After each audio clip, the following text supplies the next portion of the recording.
Good evening, VOD watchers. I hope we are having a good Thursday evening. Let me get to the list we'll be doing today. So, in case you've been watching this mini-series or what have you, we are tiering all... I tier the subclasses, the main classes. I started with the spells, and now I'm continuing it. So, because I didn't even say for which thing this was for. So, as by the title would say, this is a spell tier list for the. I'm gonna sort of dub it as like the Omni multi-class build, or not, because my guy was called Omni. But like, if you wanted a multi-class with everything, like, what would be the best spells to go for? And then as a Brucey bonus, we're even going to whatchamacallit, tier list backgrounds afterwards. How very exciting. So, you know, we got quite a good chunk of spells here. This one, just so you know, is not Disintegrate. This is meant to be, what was it? Bursting Sinew? Or Sinew, however you pronounce that. So, with that in mind, let us get back to the list. First off, we have Good Berry. So, this one creates 4 berries, heals 1d4. Heals as a bonus action, which is pretty good, honestly. It's kind of just like a, what was it? It's kind of like a health potion, but just like... It's technically worse, but at least like you get 4 of them. So this is kind of one of those spells where, like, if you wanted to get Druid early for whatever reason, like, you could find some use for this spell. I think the lower level, the more use the spell has. I think the further you get along, I think when you get to mid game, I think the spell is probably best used where you just have a bunch of berries and you have one companion just eat all the berries because like. Well, I mean, 4d4 is like 10 HP healing on average. So if you're going to be about 30 odd health, maybe 40 at least, then like I can see the spell having a use. But by that time, you're probably going to get like better like healing potions. I want to see this spell on a Prime member. I'll probably say it's like situational. Technically, this does have a use. I would say this is more useful compared to having Healing Word or Cure Wounds. Where you may as well give this to another party member that has like better wisdom. That can heal more and can upscale it. This one you can't upscale. I wish you could. Where you can make more berries and what have you. Because if you could upscale these two, then like upscaling this I think would be pretty neat.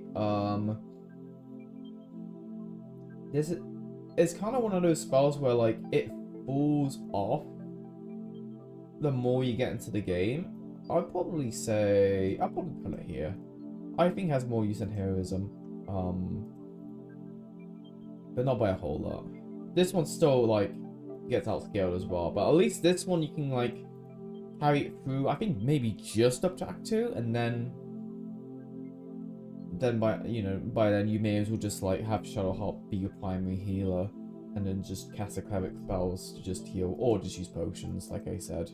They also cost a bonus action, which is, you know, a nice change from it being originally, I think it's originally in action in 5th edition, so that's nice to see. Next one is, I believe this is... Hang on, I'm trying to remember which one this is. Is this... No, this is Longstrider. Yeah, this is Longstrider. Gain tempered movement, it's a ritual spell. Like, yeah, unsurprisingly, this is pretty useful. And can I actually... Okay. Okay. The wiki's not loading.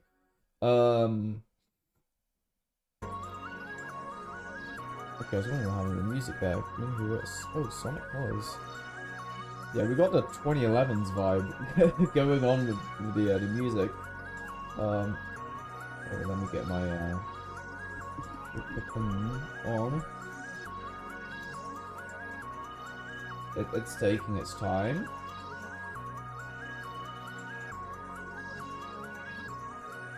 Huh? Why do I need to sign in? It's a wiki. Okay, yeah, 10 feet movement, like, on average, I mean, you have 30 feet movement normally, unless you're 25, unless you're like a half-gnome gnome. But like 30-foot movement is like, it's pretty standard, and having that go up by a third. And this is permanent, like this isn't even concentration. Yeah, this isn't even concentration. And it expects an additional target above like first level. So you can like, you know, you could like not you can't target the whole party unfortunately because you don't get 4th level spell slots. You only get up to 3rd level. But this is still like a pretty darn useful spell. Ooh, do I want to say disengage? I would think, yeah, some speed is like good. Would I say it's better than an attack that grants advantage? Then again, it's a ritual, so like, it's a ritual though. Which honestly, the fact that, I mean, does it like expend the spell slot if you cast it higher? Oh, let me see the rule on that.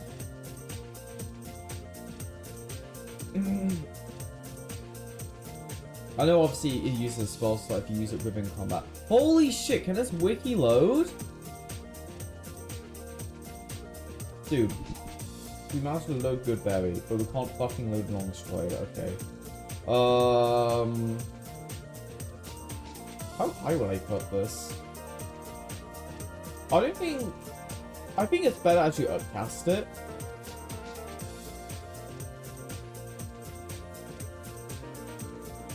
Do I think Command Orb is that high up? I'll probably say Acid Split. I mean, I guess that's just more for like, I use this one more. I would probably say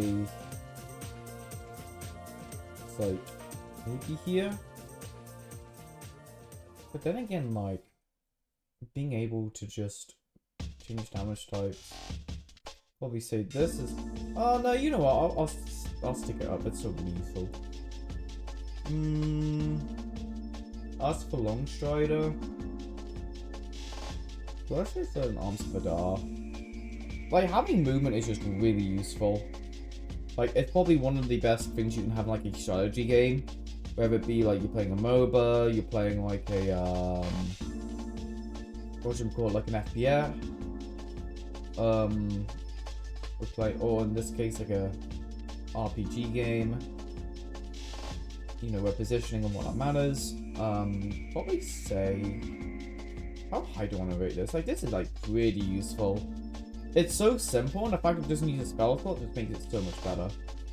That's why I got it so much higher than Expeditious Retreat. Like this is still like pretty darn useful, don't get me wrong, but this doesn't use a spell slot. The Expeditious Retreat doesn't either. No, it does. I'm thinking of Intense Sleep. They got very similar symbols. It's very easy to like get them mixed up. Magic Missile, like you know where this is going. Like you can't sleep on a spell. Like, come on now, come on. I mean, I didn't cast this all too much, but like because this is guaranteed damage, I think this is best used as an execute spell, in my opinion. I would probably put it maybe above Armored Agape. But like, yeah, I mean, to be honest, I think the spell should have like slightly more damage, but like, I think it needs an attack roll. I think the spell needs an attack roll, and then just buff the damage ever so slightly to compensate for it, because like, having a spell that like, it never misses, regardless, I mean, first of all, kind of just breaks what like one of like, founding like, you know,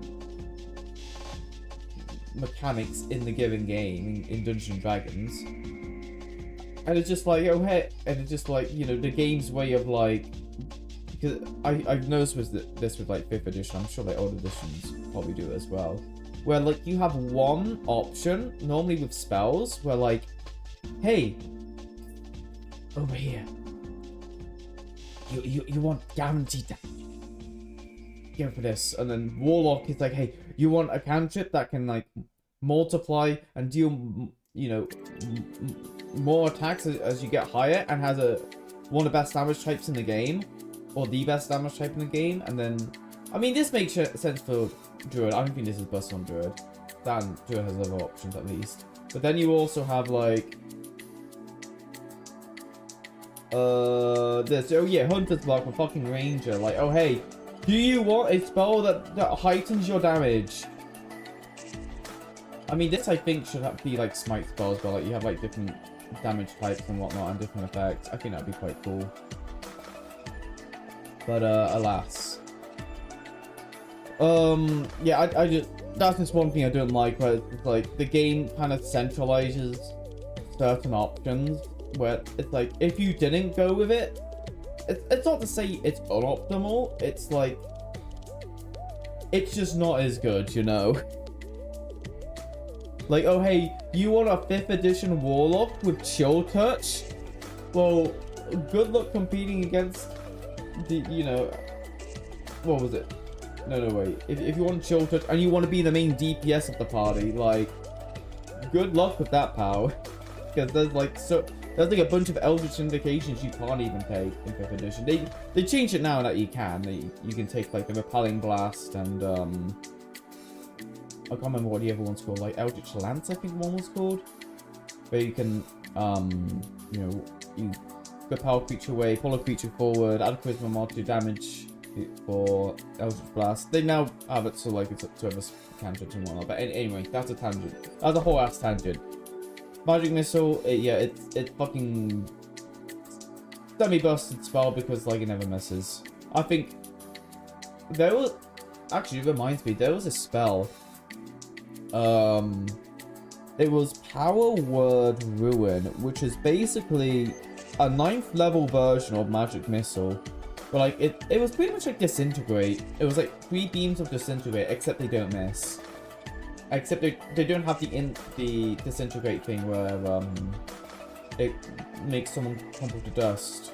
Or I think it, or maybe it does. I can't remember. But that was a spell I decided to add. I want to check.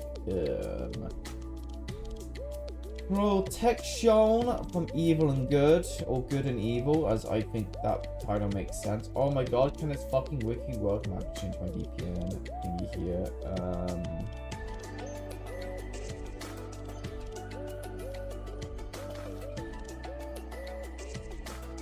I'm actually on the flex to like wiki BG3. Protection from good and evil. Yeah, fuck, I'm gonna flex to life.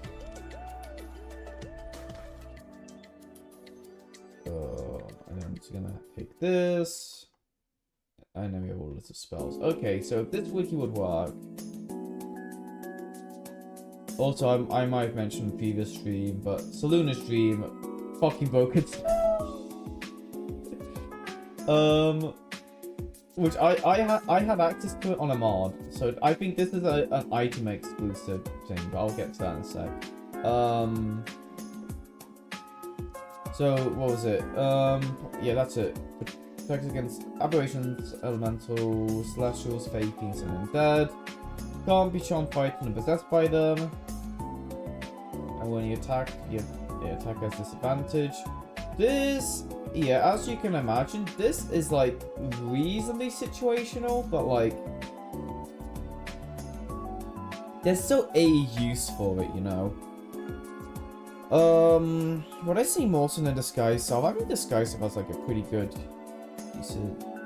But a whip protection with good and evil. There are like multiple fights in the game where whether you go against the Red Caps, you go against like, you know, any of the demon in House of Hope. Undead, there's a shitload of those in what was it, the Shadowlands? Fiends, Fae, Elementals, they're kind of scattered throughout the game, but most in Act 3. You see those? I guess like, yeah. I guess against the Leopards and whatchamacallit, what was it, what was the Gazer? What was the Beholder like thing called? was a gazer. It was like, no, I was gonna call like a witness or something, but not quite. No, I think this does have a use. I think this can be useful. I would probably say it is. Is this against just a single target? Yeah, this is like one ally. So probably. You can't be charmed up fight and attacks of disadvantage. Well, I say this is more than Tangle. Oh, bigger. Let me check Entangle. Entangle.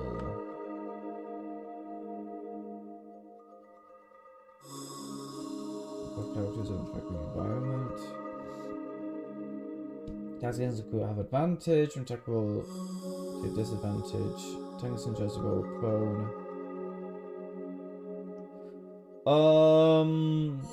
Technically you could use this on anyone. This is more technically, yes, this is situational, but at least this does, like, there's a lot of situations where this can be useful, which is why it's in this tier. Yeah, I think it's probably fine there. I think the buff is better, technically, but I think this you could use on more things, so I would probably say, like, this is probably better than this. Mostly. But, like, if you're in Act 2, this is probably here. It just depends who you're against. Oh wait, I wanted to go on thingy. So anyway, let me very quickly go to Seluna's Dream. So I had this on a mod, which allowed access to, I think it was both Tasha's Cauldron of Everything spells and Sandoval Guys Everything spells. Seluna's Dream, I think this is a game exclusive. I can't speak. The game exclusive. Fucking hell! Game exclusive spell. If I can actually like get my words up right. It has, you see, 1d8 healing. It actually scales. So like as it would for like a damaging cantrip. You gain 1d8 hit points, but potentially falls into a slumber, which I mean the sleep lasts for like. I think it's a con save. I mean, it's a con save anyway, but I think it's a con save per turn to wake up. If not, I think it lasts up to like 2 rounds. I'm pretty sure. But like, I think if you know D&D, you kind of immediately see the problem of this, where oh wait, what if you had a party of elves or half elves that have Fey ancestry? It means you can't be put to sleep by magic, so you can just get free healing. The only caveat is that with the mod, that there was like a 30 turn like waiting period to like cast it again on the same target. But yeah, I just thought so yeah, I would just like spam this, get like really good healing, like 3d8 healing. I think I got like full heal like maybe at least twice. And yeah, you just heal a bunch, wait a few minutes and explore, heal some more, explore some more, heal again. Like, yeah, this is like, if this was like within the base game, like this would just undoubtedly be S tier. Like, arguably maybe even higher than Eldritch Blast, because it's literally game breaking. That you can heal that much without needing a short rest. Like, it's actually insane. But anyway, this is not a Ray of Sickness. This is Ray of Sickness. Sorry, I thought this was wait, that's not Ray of Sickness. Which one's this one? Is that a can? No, that's Poison Spray. Yeah, that's Poison Spray. That is Ray of Sickness. Possibly poisons a target. But it's only for 2 turns. The fuck is? Oh, I don't work by your fucking meters. This is 30 feet, isn't it? Yeah, I don't think that I just think no. I just think there's better first level spells. And I think I mean, you can't get Cloud Kill, and it's a much higher level spell. Cloud Kill is so much better, even at the spell level at that. This is like, could poison a target, but like the range is really low for some reason. I mean, this is also a good spell. Sorcerers, Wizards, like, this is a Sorcerer and Wizard spell, like, why is, like, the range so low? I don't get that. Like, you know, Fireball, Ray of Frost, Magic Missile, all like 120 feet, and this is like 30? Like, why? That's so ass. And it's Necromancy as well, which is interesting for like a sickness spell, but anywho. Sanctuary! Speaking of spells that are actually pretty gosh darn good. This, I would say this is a time to be on Can't Sleep on, but this is like a very, very useful spell.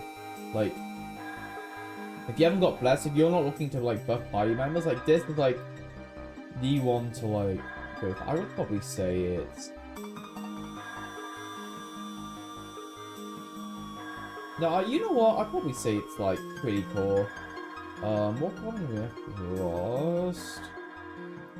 I mean, I casted it more, and there's sort of more like strategical uses for it. Like, you can just cast on a party member that's low health and they can heal up without needing to be targeted. Obviously, it doesn't work for only works against things that have attack rolls, not things that have saving throws or an AoEs.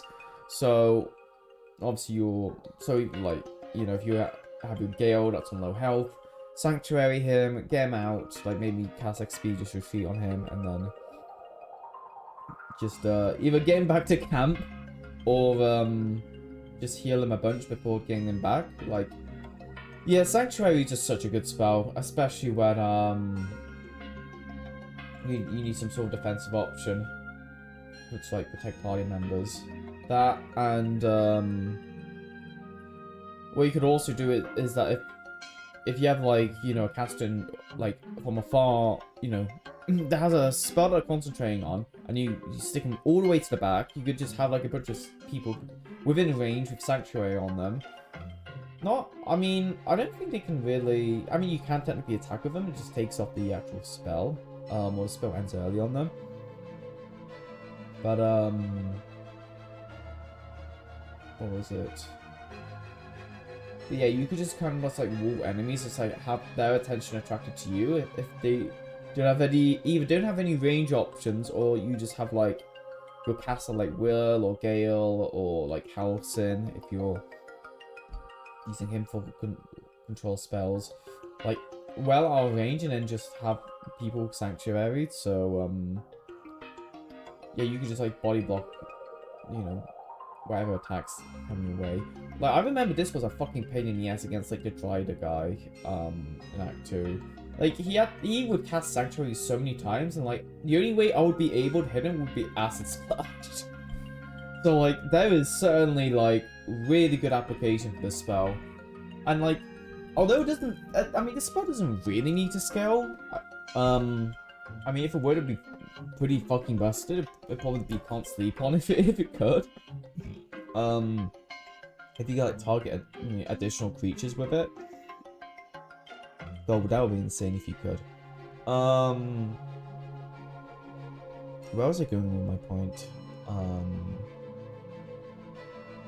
Fuck, I forgot what I was gonna say. But, and I was talking about the Dryder. Yeah, because the Dryder has it. That was a pain. I choose Acid Splash. And yeah, this can just mean that oh, actually, but if you can't really walk someone off, because, well, I guess you could also like redirect, you know, damage to a tank. Does have a tanky character like Lae'zel or Karlach like frontline for you, and just have Sanctuary while you just like buff them or something. Like, that could also work too. And you can just take it from there.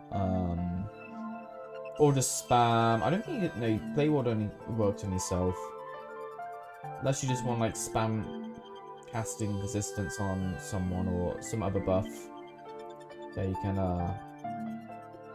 always get use out of. But yeah, the shield, like, yeah, this is another one that's like can't sleep on. Like the amount of times the spell has like saved my bacon is like really crazy. Like, oh, actually, you know, I just realized that like the icon for shield is actually the icon for magic missile, because shield actually is the only thing that could stop magic missile. Oh, that's actually really cool. I didn't even notice that. I like that. That's such a neat little detail. I would probably say between this and fairy. I mean, I would probably say this is more like can't sleep on compared to fairy fire.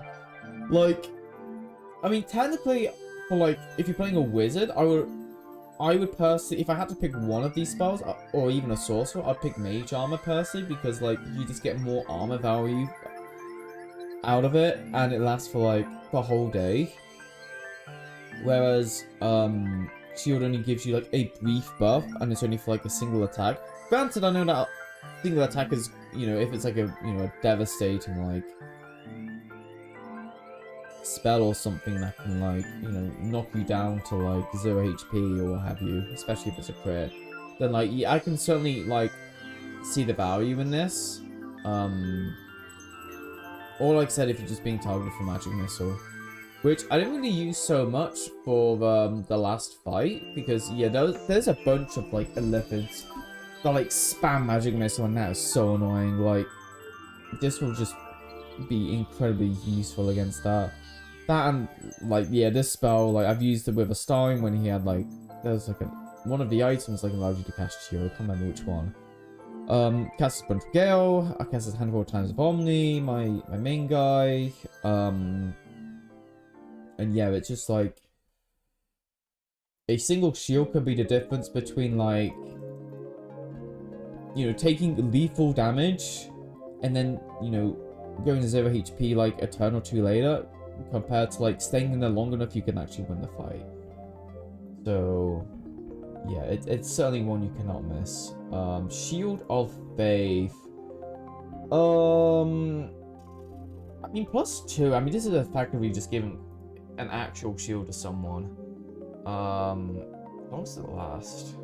Until long rest. Okay, so like lasts all day, which is good. How long does the original the 5e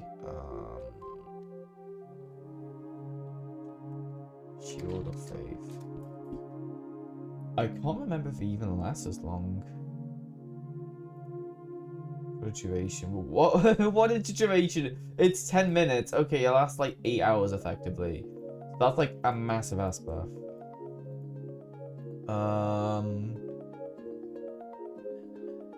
If it was just 10 minutes, then I'll be like, just give him a shield, or give him shield proficiency, like, or just simply like just give him mine, which will just buff their AC, ring and cape of protection, then under buffs all the saving throws. I would probably say this technically does have a use. It's just not one I personally wouldn't go out my way for. Like, it's a fine buff, I guess. Would I say it's more useful in the Bursting Sinnoh? Technically, it's situate. I mean, it's useful, but like very low key. That and you're like, this is like in your only like cleric slot, sort of spell slot. So you're gonna be against like Sanctuary and Bless. So like, I mean, if you're against like either enemies are attacking a bunch, or like you want to stick us on like a tank to like let the AC even further so you never get hit, then like great, that's certainly useful, but obviously this is more useful than Burning Hand though. Just think of the applications, and then like Disguise Self. I think these are more useful with like in the game itself. This is ways to like buff your armor to like insane degrees. Like now, the more I think about it, the less useful I actually think it is. I probably will say it's more useful than Dancing Light. Because like I remember like when last fight, like I mean, hell, even Gale had like 17, 18 AC or something, with just items alone. So like I think it's one of those spells that like early on, it could have a use, especially with like people like Gale. I mean, what if you cast Mage Armor and that's like 14 plus Dex? So if assuming you have +2 Dexterity, that puts yourself. What was it? No wait, Mage Armor was 13 plus Dex, isn't it? Yeah, 13 plus Dex. So that's on average to 15, assuming you have +2 to your Dex mod. So that'll put you to 17, which is really good. It's you're pretty bulky at that point. Almost near, you know, sort of borderline, like nearing being like a tank. Certainly above average, like AC. But other than that, I mean, it uses concentration, doesn't it? It does. So like, I just think there's better things to use your concentration on, unless if you have like some particular plan where you really need a shield someone for whatever reason. The defense is high. But yeah, Divine Favor. This is a paladin spell, but you get this with War Domain. Your weapon attacks you with additional 1d4 radiant damage. It's a bonus action, which is useful. This lasts for like whole combat. I mean, if you get like a bunch of attacks off, well, use your bonus action attack, use your regular attack, so that you can get at least. So assuming you use that, assuming you make at least 2 attacks, one with an action, one with bonus action, you gain at least 5 damage, assuming both attacks hit. I actually don't know.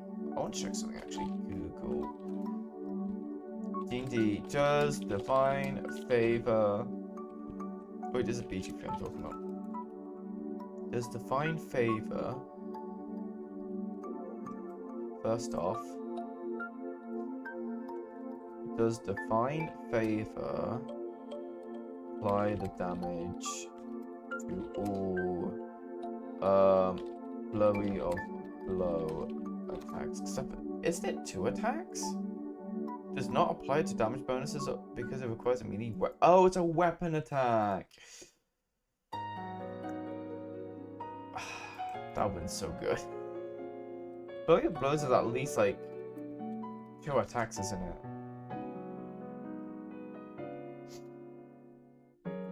I'm pretty sure it is. I just want to double check. Because that would have been crazy.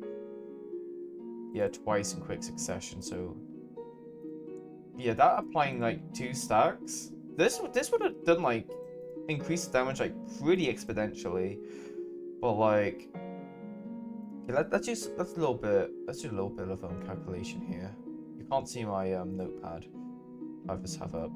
But effectively... You got 1d. So let's say you got a 1d8 weapon. Let's say you cast, whatchamacallit, Booming Blade, which is, you know, really a very, very ideal spell. Do I even have on here? Do I have a Booming Blade? No, I do. It's there. Spoiler, it's very good. Do 2d8. So let's say you do 2 attacks. Let's say for sake of argument. Actually, no. Let's say you're doing like flurry of blows. That's like 2d4. So let's say you're doing this. So you can't get the bonus damage for this. So let's assume, for the sake of argument, that both attacks hit. That's 5 damage from flurry of blows. Then you got 9 damage on average. 4.5 times 2 is 9. So that's from Booming Blade. This is just for lower levels, just for sake of comparison. And then you add a 1d4, so that's like plus 2.5, because you only get this bonus once. So that takes your average damage from 14 to 16.5. And it's concentration, isn't it? Yeah, it's concentration.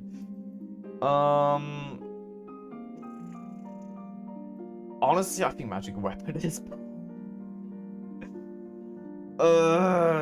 Like this could be technically good against things that are like vulnerable to radiant damage. Like what's vulnerable to radiant damage?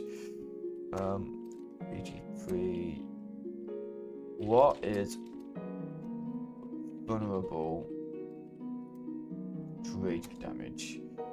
Undead, shadow curse creatures, often causing them to take double damage. These resist making a deal for Act 2 against enemies like shadow specters and certain boss minions. What that video? Become vulnerable to all damage types except for radiant. And next up. Oh, okay, I'm not looking for that. Damn, that was also really low as well. Specific foes. The song sounds familiar. Oh, Zor's domain. That's why. Also, how? I mean, that's 6 years after 2011, but I think this is meant to be like a 2010s music compilation. Oh, come on. Can't stop gaming in 2011.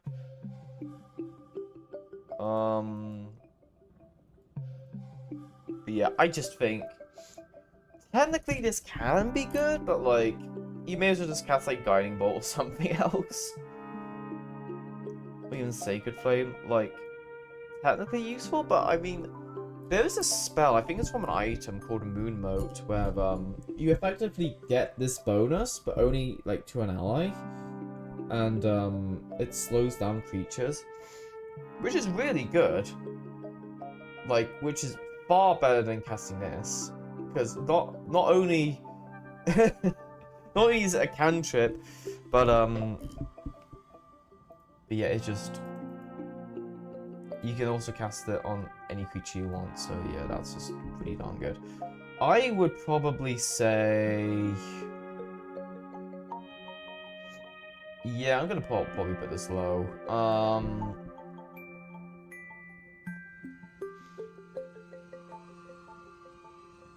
The problem is the damage is so minuscule. Like, yes, there are uses for it, but like, I just think there's. I mean, at that point, I think there's better options. I would even argue Sacred Flame's probably better, and that spot like misses a bunch. But like, you don't need to see the target for it. Like, if it goes against an enemy and has bad dexterity, you know they'll get damaged very likely. You know. This doesn't even cost a spell slot, at least. This does. I mean, at least it's a bonus action, I suppose. That's 1+, but like... Obviously, this is in conjunction with making a weapon attack, so yeah, it doesn't go too far. Sleep. This has the very same limitations as Thingy, where it's like health-based. I can't remember what they changed in the latest D&D edition. They changed it in some way, I can't remember how. But yeah, I remember that, you have to hit with, like, a certain HP threshold for it to actually work. Like, I'm sure the spell is, like, pretty potent, like, once it hits, but, other than that, it's just, yeah, it's just very tricky for it to be useful most of the time, especially when like the further into the game you go. I want to check sleep in 2024. And a 5-foot sentinel point within range. Wisdom save being compressed until the end of next turn.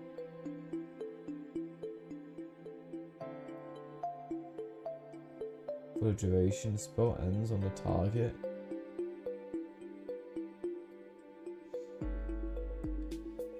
Just elves or having 6 or 6 use it against a spell.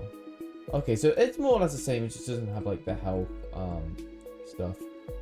You roll 5d8 and then it scales.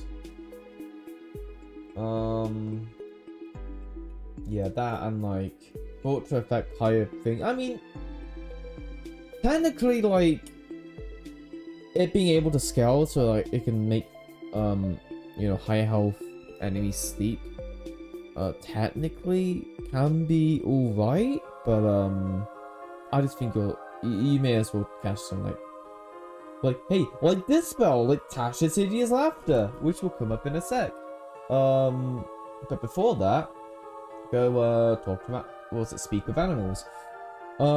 This one, I would say, I mean, this is purely exploration and whatnot, but I think this is like pretty useful. Probably, I don't know if it's necessarily as useful as light. There's probably some good uses for it. Around here maybe. Maybe around here. Like, I would personally get this on Bard, so then you could free up your Druid spell slot for other spells. That, and you get 4 Bard spells, which is quite a lot for a caster.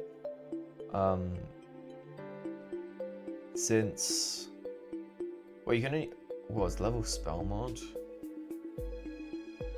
Because yeah, you basically need like either pretty high level, pretty high spell mod to begin with to have the same number of spells for actually no, I think druids and clerics do if they have a +3 wisdom mod, which normally they would when they start out. So I think they normally would get 4th level spell slots. But yeah, I mean, yeah, it's still useful regardless. I'm sure there's like, I know there's like the interaction with the ox, which turns out they're an ooze. There's also, I can't think from the top of my head, but I wonder if you can talk to the face spiders in Act 1. I just thought of that just now. I'm not sure. But yeah, there's a useful stuff for it. Oh yeah, there's one in Act 2 where like the swarm of rats you could talk to, and so said that they're like the lost Dark Justicia that you're trying to find if you are doing that quest or what have you. So yeah, that certainly has use for that, but other than that, like it's pretty neat. I think that, you know, it's a spell that's worth having in my opinion, unless if you're not all too interested in interaction, although that is like one of the main pillars of the game, but each to their own. Tasha's next. Do your creature prone laughter with ability to get up. So I had this spell not only on Bar, but I also had like the shadow version you can get from Act 3. There's a version of it you can get. Also another useful Bard spell in my opinion. I kind of wish, like looking back, I don't think I even cast this spell once. I'm gonna be real with you. Like knocking a creature prone. Disadvantage on strength and dex saves. Back to that was the same crit hits when attack with melee. Attack with a melee attack. Like, I mean, it's a wisdom save, which I mean, yeah, makes sense. Honestly, I think this is like pretty cool. Like, I wish I casted the spell more because, goddamn, this spell. I actually slept on this spell, which is ironic. I'm putting it in the can't sleep on. Like, being able to incapacitate someone in a fit of laughter, or getting a free crit. Like, I mean, that's a free like sneak attack for rogue. First of all, even without the risky ring.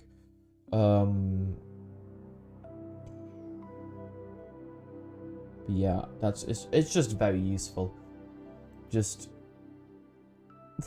guys, either pink or yellow spells or red spells I'm getting in here.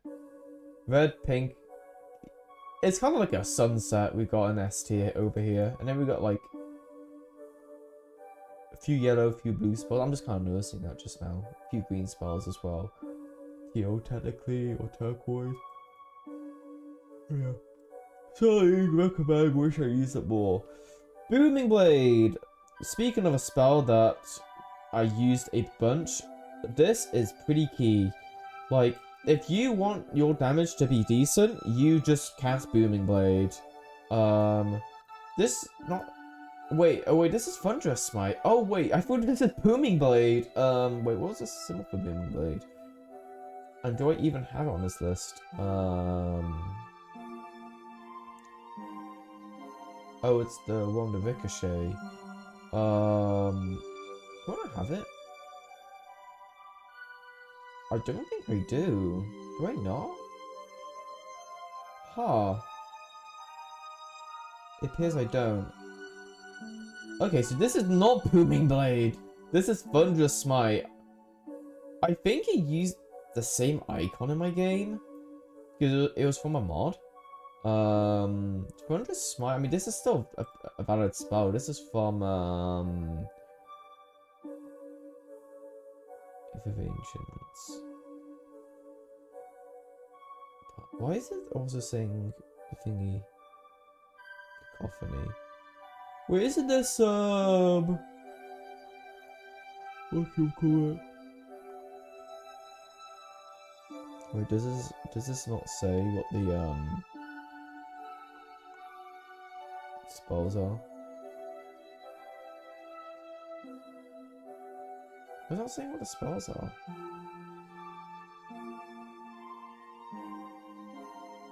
That just tells me of that. As a tenant, Nature's Wrath, Turn the Faithless. That's a Snaring Strike. Did I say Oath spells? I'm pretty sure, like... Okay, maybe you don't get this from anything. Do you really not? I thought you get this from, Tempest Cleric. Let me check. Cleric.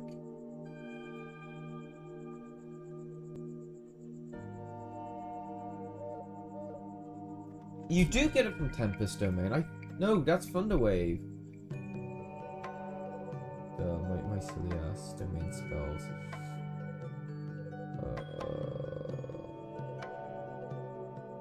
No, that just tells me the same thing.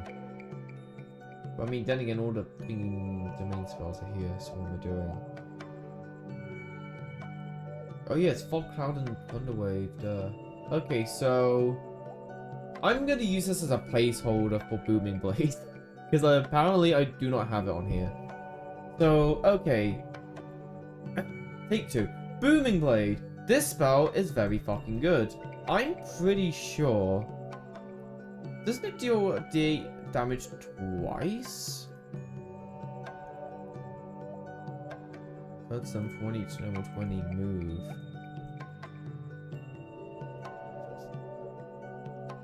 That's only for when they move. Okay, so it's, yeah, as. But either way, like, so originally for Wizard, before I found out that you can learn higher level spells, which is why I have a bunch of high level spells here on the Wiz spell list. Is that I thought, okay, because my intelligence is gonna suck. It's effectively a dump stat. What I can do is that I can learn Magic Missile and Booming Blade, because Booming Blade uses your weapon modifier, your weapon attack modifier, so strength or dexterity, and spell instead of your spell mod. And this obviously, like I said, doesn't have an attack roll, so it doesn't use any spell mod, regardless how good or bad it is. So it effectively means that, well, effectively, what I was trying to go for was, I didn't have to rely on intelligence, but it turns out that's fine because not only, I mean, towards the end I had a bunch of, like, items / gear that allowed me to get, you know, up my spell, either my spell save or my, you know, spell attack rolls, which I got with that. Plus, if you have gear that also ups your weapon attack rolls as well, just on its own, like that also benefits a spell. So, I mean, I would probably like rate this higher. We are not getting away from the pink, purple, yellow, and red like spell color in S tier. This is probably, I mean, this is like very spammable though. Like, so being able to do like an additional D8 damage as a cantrip just helps you damage early on. Like I said, you're probably going to be doing, from like level 2, you'll probably be doing around about 14 damage on average, which is pretty solid. I mean, like monks, like 1d4, so like 3d4, so that's plus damage mod. 7.5, 10.5, so around about the same as Magic Missile, but doing 14 on like second level, assuming you go Monk and Warlock, and you go Hexblade Warlock, and then you could just add your Charisma mod to your weapon attacks anyway, and just have that scale, it's just really fucking good.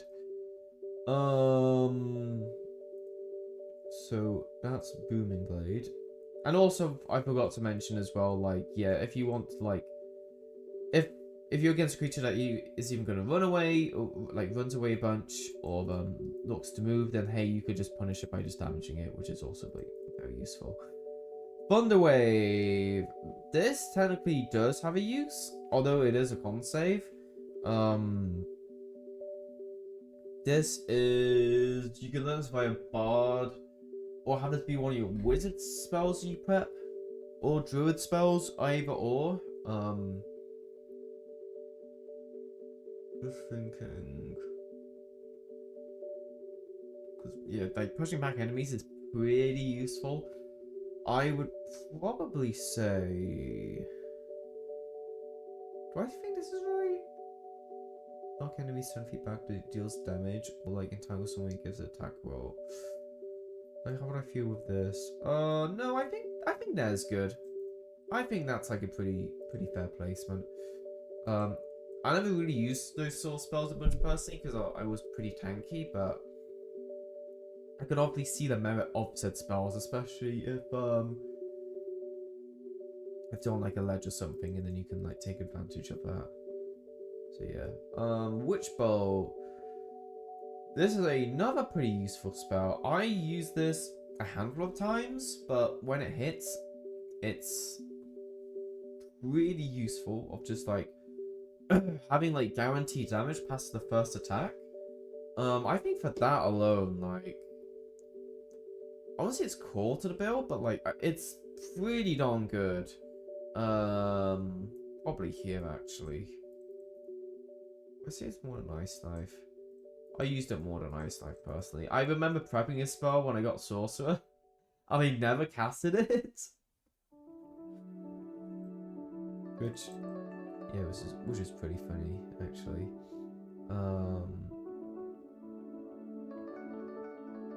But yeah, I think that's pretty. I think you can get a lot of.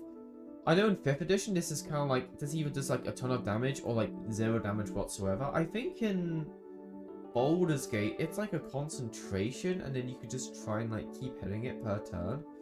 Which if that is how it works, like I prefer that so much more.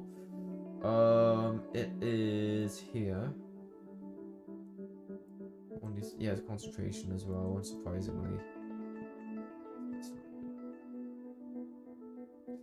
If it exiles lemon, buff characters or interact with. I think that's just a copy and paste for thingy. Oh yeah, also benefits from the wet condition, which also makes it pretty darn good. So this with this is a pretty potent combination for sure. This is Wrathful Smite, I'm pretty sure. This you can only get with, it's a paladin spell, but you can get this via whatchamacallit? Hexblade Warlock, yeah. Additional 1d6 psychic damage, possibly frightens targets for 2 turns, can't move, and then you have advantage attack rolls against them. This is, it's tricky because like the Warlock spells I have, or at least you've used, are like all here. Like, I mean, it's good, but like the problem is with like Warlock spells is that unlike clerics, which you gain, or druids, where you can gain additional spells, same with paladins as well. Warlocks, it's like, oh hey, do you want to prep from your 2 spells, Hex and Arm of Agathy, or Hex, or shield and Wrathful Smite from whatchamacallit, from your subclass option of spells. It's technically useful. I can certainly see like the application for it. I mean, additional damage is nice. I think it scales with level as well. Concentration. Just use concentration though, which is the only thing. But it's actually keep up the concentration disadvantage. Only nuclear so severe. Probably say. I'll probably put it here. Only because of like what it's competing against. Like additional thing that deals like additional d6 necrotic damage, and it effectively the closest thing to Hunter's Mark you can have. And then like false life, but with like deals cold damage when you get hit. And then like this is fine if you want to like pick this for like what whatchamacallit, Hexblade, but at the same time, I just think like it's hard to go wrong with Hex and Agathy armor, Agathy. But if you want it, then like it still has like a pretty good or valid use for it. Even if the other two spells are, you know, pretty worthwhile. I can't remember if you can get these from items. I can't remember, but if you can and you look to have that on your build, then like fair enough for going with this, I guess. But other than that, still a pretty solid spell. And finally, we now get. I see. Before oh boy, my nose is blocked. Hey. So now we get Arcane Lock. So we're now moving on to the wizard exclusive spells that you can learn via spell scrolls. So this is where, you know, you're getting your your money's worth from getting from your wizard level.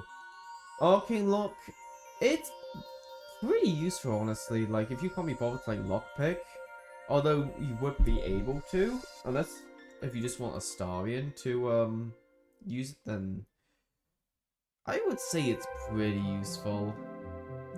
Like I would say normally this was like any spell. I mean technically yes, it's situational, but I would probably say like most of these spells, maybe there's a few exceptions here and there, just because like a spell level higher like bumps up their usefulness in terms of you know, how good said spell is. I would probably say not. Like there's some pretty good like use for it like in game. Would I say more so than Entangle? Maybe. Wait, why have I got a shot? I got 3 outputs out. Okay, I just realized my output was fucking doubled up. Okay. Fuck, I hope that has not affected the recording. I'm gonna have to check again some other time. Oh, if that has, that's gonna be pretty fucking cringe. We'll see. Blind. Let's see. Attack rolls against advantage, rolls against disadvantage. I don't suppose. Yeah, there's no. It's just blind. It's no deafness. So blindness. So you. This is just concentration. Upcast affects one additional creature. Attack rolls. Wait, why? Ranged attacks and spells have a range of 3 meters and attack rolls suffer disadvantage. Ranged attack and spells. That's 5 feet though. Why would it have disadvantage? They're blind. Makes a con save.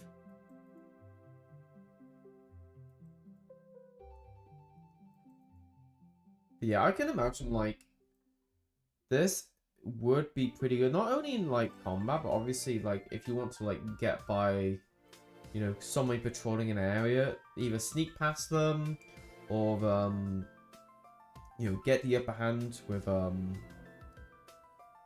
you know, hit one sneak attack, maybe hit a second one while being surprised, then cast this, or being able to cast this before whatchamacallit. So basically, you cast blind on like on a target, and then you spam like sneak attack with like a stallion, and then you just get like insane damage. This technically does have some pretty good uses. I never used a spell myself, but I can certainly see like the value of it, especially for like if it like the longer it lasts, like, you know, the more value you're gonna get. Like, take out of it. I want to check below actually. But yeah, that's what we'll see for that one. And then let's make that doing line so I can see through. Oh, and I can see through illusions. Blood. This is, yeah, you're gonna see a lot technically going in useful tier. I would say I never really use the spell all that much personally. I had this prepped like a handful of times, but like, yeah, this is pretty good. Especially if you just want to like to spam Eldritch Blast or Booming Blade. I mean, Booming Blade, I forgot to mention, is effectively just melee, your melee equivalent of, not quite Eldritch Blast, but the melee spam equivalent, I guess. Which is a very spammable attack. Yeah, if you want to just cast things that, you know, your Acid Splash, your Eldritch Blast, Booming Blade, Ray of Frost and what have you, or just make like regular weapon attacks and flurry of blows, like, you can certainly like get a value out of it, especially against just creatures with bad attack modifiers that you can take advantage of. But yeah, I can certainly see the value of this spell. Gosh, I wish you can get aid, but that would be pretty best if you could. Cloud of Daggers. Would I say this is core? Would I say this is can't sleep on? I think a spell that you get damage when you enter, and you get damage when you start your turn in it. Because what, this is 44, isn't it? Yeah, 44 slashing damage. Obviously concentration. It's a small area. I think it's like within a 5-foot radius. This can probably be about like 3 meters. Range of 80 meters. Doesn't say how big the actual AoE is. But yeah, I've used this to like section off like doorways and whatnot. And things will just, especially if you like slow them down in some way, like if you have like slow casted on them or Ray of Frost from like Gale or something, then you can just like stack the damage like crazy. Let's say this is can't sleep on. Honestly, I think Armor Bag 3 is probably core. More core than I'll probably say it's here. Like, it's still really good, don't get me wrong. I'll probably say Cloud of Daggers is like probably, what is it better than Magic Missile? I mean, I use them more than Magic Missile. This is good for an execute option. This is good for like a you know, for an area of effect within like an enclosed area, which you're going to be finding in quite a few enclosed areas, so this will definitely pay its dividends. Like, I remember in Act 3, in the fight in the Blushing Mermaid, I literally like used this in a corridor, and I think did I get like 2 or 3 kills? Like, I certainly just like sectioned it off. Like, it was one way of just like funneling all the enemies to try and like get to you, while just being able to have something that just damaged them like a shitload. But yeah, that's very, very useful. Crown of Madness. Makes them attack a creature closest to them other than you, even if it's allied. Only lasts for 3 turns though.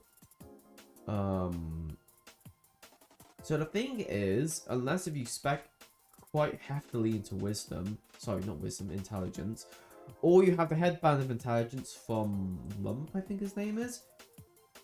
I think it makes it to a +4. Like, your spell save, I mean, granted, unless you have, like, a good amount of, like, items above your spell save DC, or what have you, like, you're gonna probably want to, I think you'll put, like, I mean, for my guy anyway, I got a lot of value from, like, more AoE spells compared to single target spells. I mean, same can be said for blind. But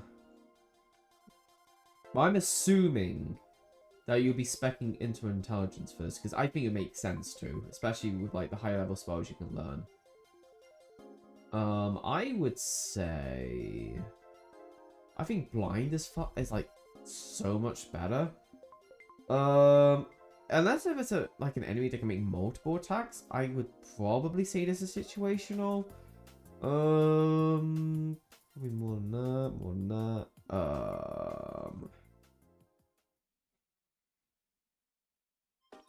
Probably here? Maybe here? Yeah, I reckon here. Yeah, so unless you cast it on, like, what was it, that really big-ass gnoll in Act 1? Like, I think it was, like, the head honcho or something. Okay. Yeah, I think this is good for, like, a multi-attacker or something. That can, like, you know... Or, like, maybe use on a ghoul, because they can paralyze people, with the touch. So that too.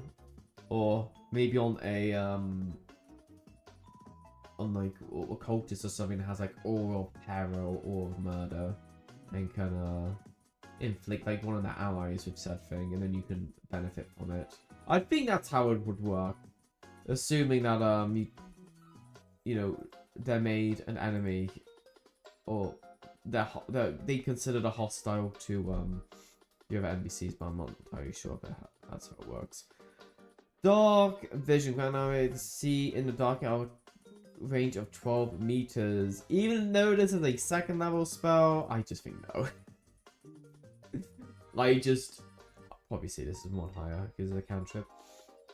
Like, unless if you're playing in a party where no one has dark vision, what would that even look like?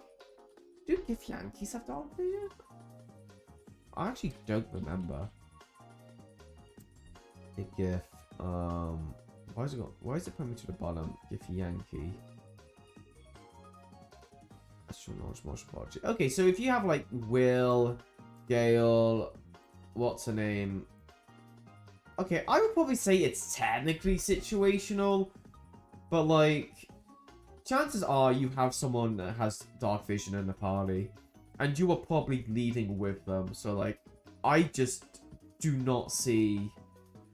If it can like improve dark vision though, then like,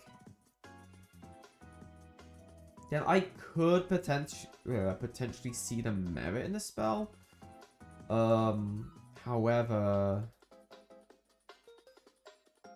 yeah, 12 meters.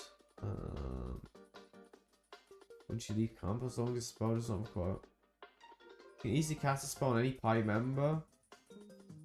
Okay, at least you get to have to cast a spell moves with professors and immediately, yes, except for like aid. Superior dark vision. Twilight. I guess this technically does, like, if you want, I'm trying to think, because if you have, like, if you're playing, like, something ranged, and you, like, if you're a human, or GIF, or just anything that doesn't have dark vision, then technically this is useful. I just think, yeah, this is more to just avoid a shortcoming, I guess, but then you also have light here. Or control, or like, control flame, which is all doubles also as an attack as well. Although there are like better attacks out there. Hint hint Eldritch Blast, hint hint Acid Splash, hint hint Booming Blade.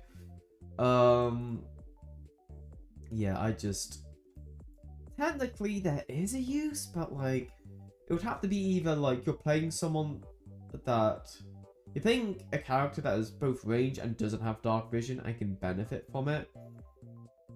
And even then, like, oh, debatably, you could say it's better on another party member, but like, that's sort of neither here or there. Detect Thoughts. This is pretty darn useful for like interactions. I would probably put a little higher. I don't think I'll put it like insanely high. Would I say this is so much better than like there are certain interactions where like if you can detect thoughts, then you know you can not only unlock different dialogue, e.g. like you know with the thing with like there's like Vlakith as well. There's a dialogue you can have with Vlakith if you cast detect thoughts. I can't think what other uses or what benefits you can get from this, but I reckon that I reckon that there is probably some good use out of a spell you can get. I know technically you can do it with, or I guess in some situations you can like do it with like your tadpole. This just means that you don't have to have a tadpole link with someone. We're happy with that, and it just gives you like additional dialogue options. If you so fancy it, I might just put it maybe around here. Yeah, probably on there. That, and I think it's a ritual as well, if I'm not mistaken. I keep taking it off. Detect boards. I thought, oh, Falls Rituals concentration. It's until a long rest. Yeah, it is. So unless you want like a lot of dialogue on and whatnot, and you want to like use that, then go nuts. We don't have enhanceability.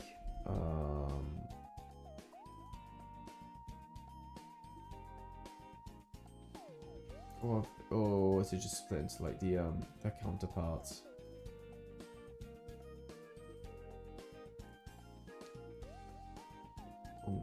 Tierlist. Gosh.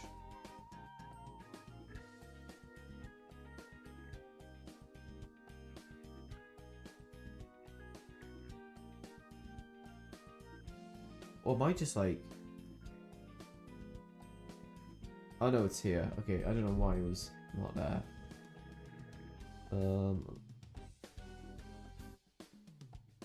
Just seeing, because I got the dark... Oh wait, darkness goes before dark vision. I mean, I guess it's in the name, huh? Am I missing any other spells? No, Flame Blade is a druid spell, I'm pretty sure. That is a druid spell. Just a, yeah. Also a tiefling one as well. Technically you can get it. Yeah, you know what? I'll probably stick Flame Blade here as well. Enhanceability. This is one where you gain, what was it? Not advanced. Oh, advanced ability check with chosen thingy.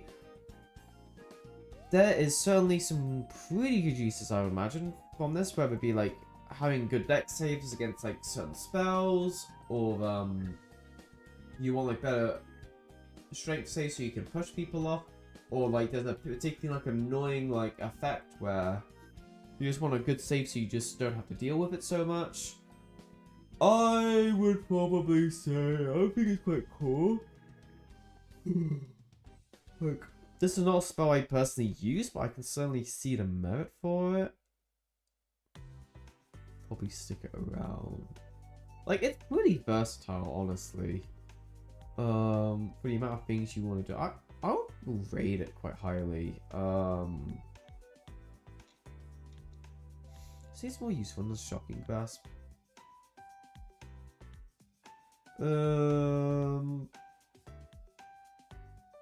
I'll probably say it might be up here, honestly. So when I say Fireball is as high as it is, probably not. Obviously, it's more useful than that.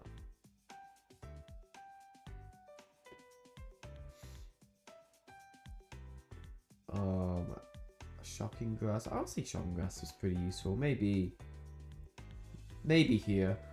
But yeah, giving somebody this is you just use on anyone. Yeah, on an ally. Yeah, that's it. So it could be on anyone as well, which is very useful.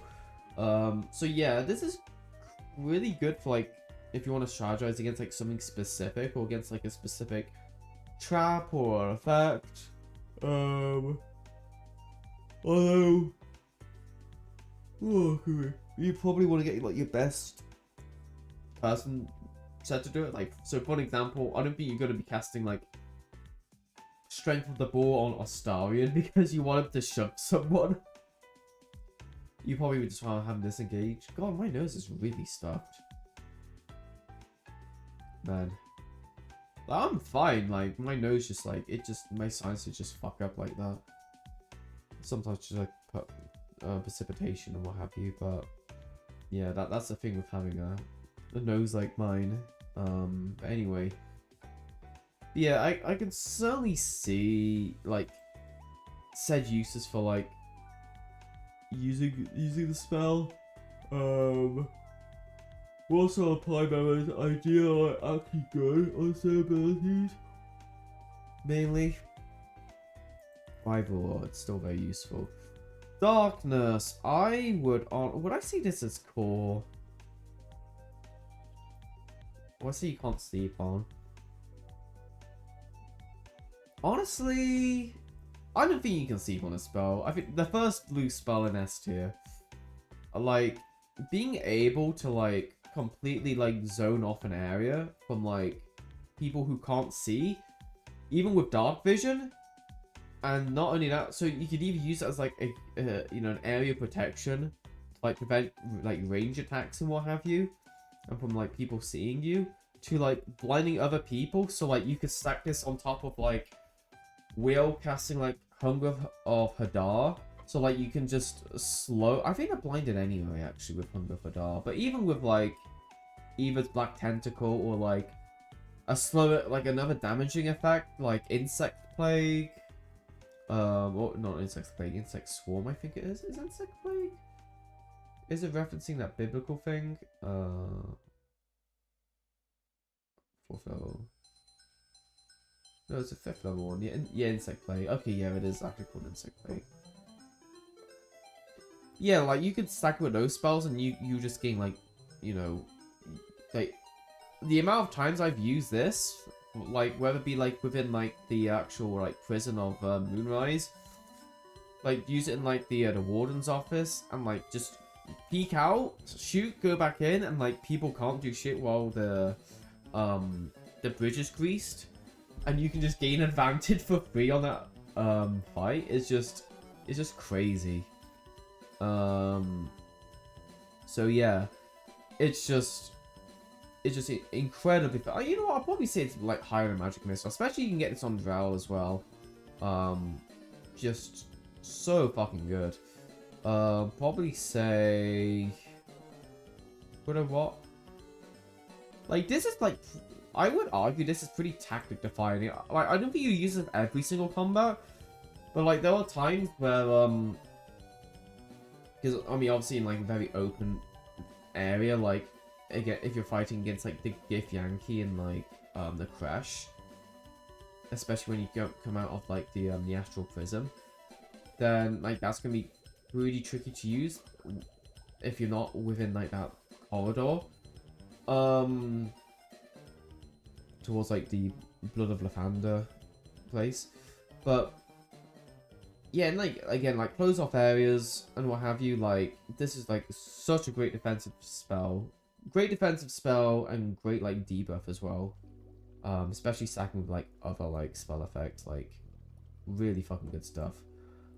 Flaming Sphere. This is 2d6 fire damage.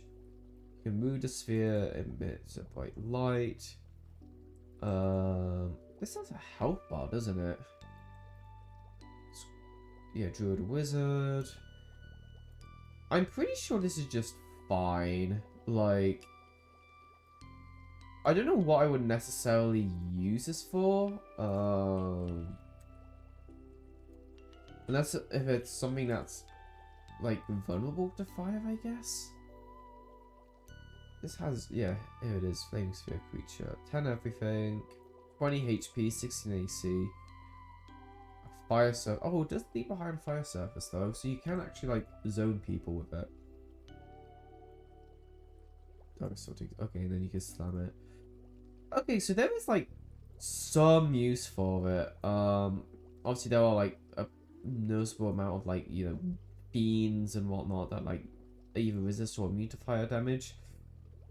Tieflings as well. I would say I think Guiding Bolt you have more use out of. Same with Thunder, Thunder Wave.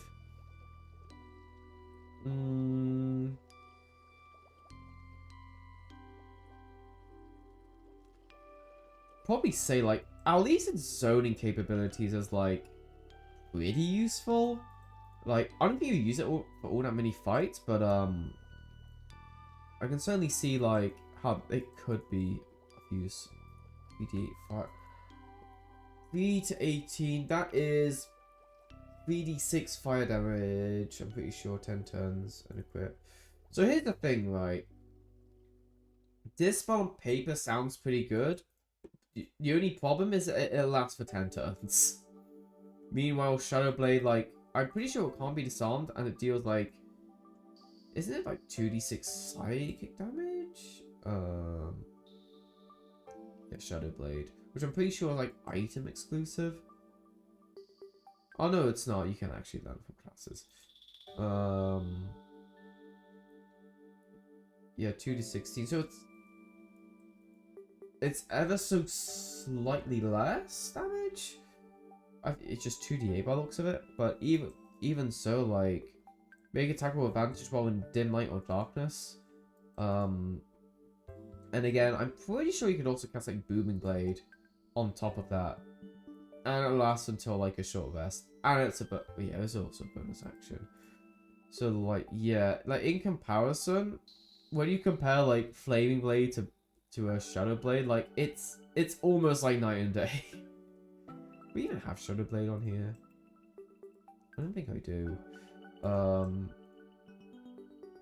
am I missing a bunch of spells? No, I don't have on here. What the hell? Why do I not have it? I'm gonna use this placeholder. I mean, you can obviously tell it's elementals. That is just blinding light.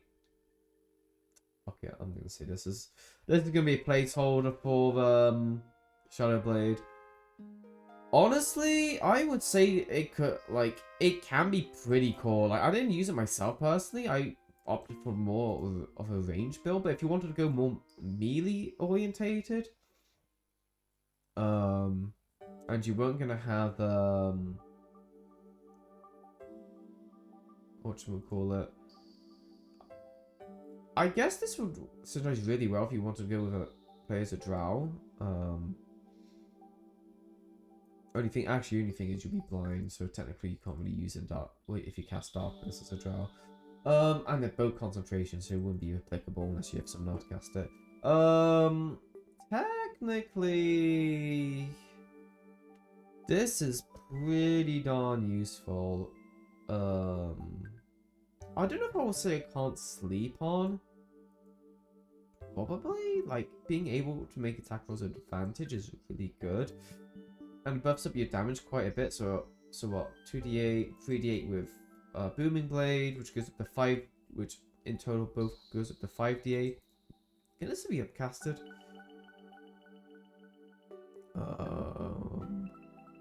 I don't think it can.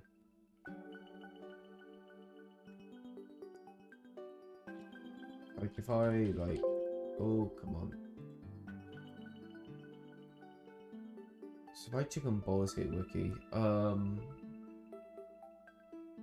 third, fourth, this 3D. Okay, so you can actually upcast it. 2d8 psychic damage. So they can be unequipped and equipped. Must remain spellcaster's person. But yeah, just being able to like attack someone with advantage in dim light is just really fucking good. Like, would I say it's like can't sleep on? Ironically, I did sleep on it. Wait, is it even a spell scroll? I'm pretty. I mean, you. Only things you can't learn it through level. Okay, should be the last playlist. Oh, so I'm gonna stick on. I don't know why Yoshi's willing the booty there, but pop up, I guess. I mean, yeah, there's obviously the Shadow Blade ring you can learn as from. Is there no spell scroll? Hang on. There's surely got to be a spell scroll. There are no scrolls. Okay, so you can only learn this from an item. Okay, okay, so by that, I would say it's core. I'll probably say it's here, actually. Achoo! Oh, crikey. Because I would say if it's core, you could at least learn it. But, all these spells are the least you can learn, but, thing of a ring, like, I can see the merit in, like, learning said spell. The only thing is that, like I said, you can only learn it via, you can only learn it via an item, you can't get it via spell scroll, so... On one hand, it frees up a spell slot, but on the other hand, you can't learn it, which, it takes a bit...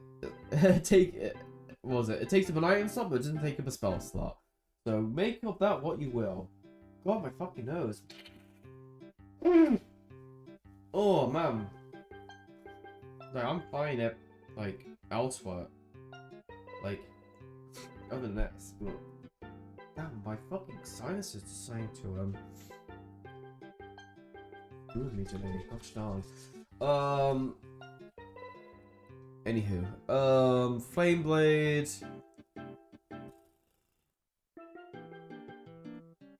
It's technically situational. I think there's just better options. Inflict Wounds. I mean, it's a one-time cast. Probably say it's better. But, like, not by a lot. And I think there's just better melee options. Cough, cough. Booming Blade, cough, cough. I wasn't even going to pretend I was fucking coughing then. What was it? Enlarge, reduce. So yeah. Strength saves. What is... I should really check the other wiki, honestly. I kind of prefer it. No offense. Texture life. Spell. And then spell list is here. Yeah, I prefer description, what have you. Enlarge. So yeah, if you enlarge, yeah, 1d4 damage, standard strength check and strength saves. So it's technically like enhance ability, but it didn't say increase carrying capacity. You'd think they would though. Its weapon deals 1d4 less damage and a disadvantage on strength check. So then, why would you cast reduce? Question mark? What's the benefit? Yeah, okay, so like, hang on a minute. Carrying capacity is reduced by 25%, but not on enlarge? Huh?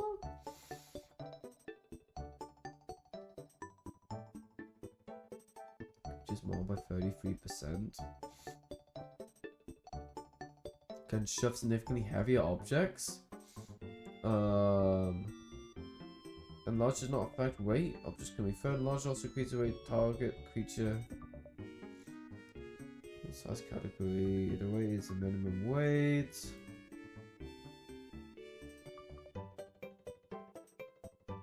You can extend.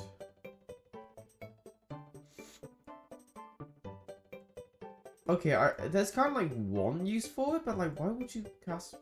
Unless you can cast this on like an enemy, I guess.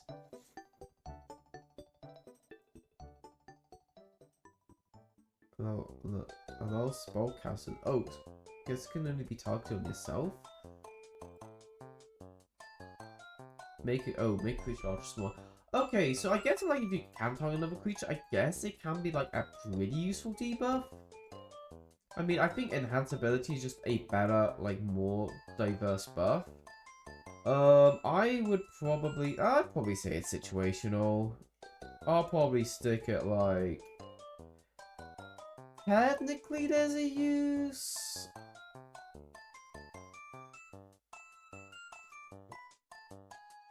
Where if you want someone to deal like a little bit more damage, and it's more weapon damage, so like you're not limited to like what damage you can deal. I don't know if it pertains to like if I use like Shadow Blade and I like enlarge myself, would that mean I deal 1d4 necrotic damage on not 1d4 psychic damage on top of that? I don't know who's to say. What do I say?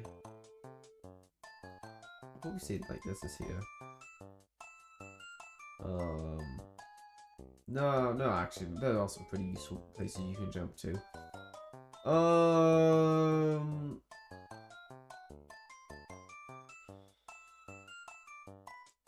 I'll probably stick it here.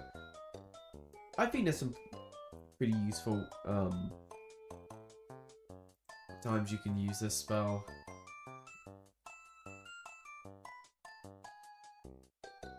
No, you know what? I might actually put it useful. I might just make it like. I think it's like. It's low-key good. It's just like. You know, it just takes up a second level spell slot to like get like an okay benefit. Which, yeah, I think there's probably better things you can cast. Gust, you can knock people back. Isn't it within like a square? Strength save, they're thrown off balance. Off balance means disadvantage on strength and dex ability checks. Tackles like with some advantage. So it's only for one turn. Push back 17 feet. Oh, that's actually quite a that's quite push actually. And it can be off ledges as well. So yeah, I would say this is kind of useful. Probably. I mean, Thunderwave damages, but you get a better knockback, and you gain advantage on attack rolls. So it's kind of like these two combined almost.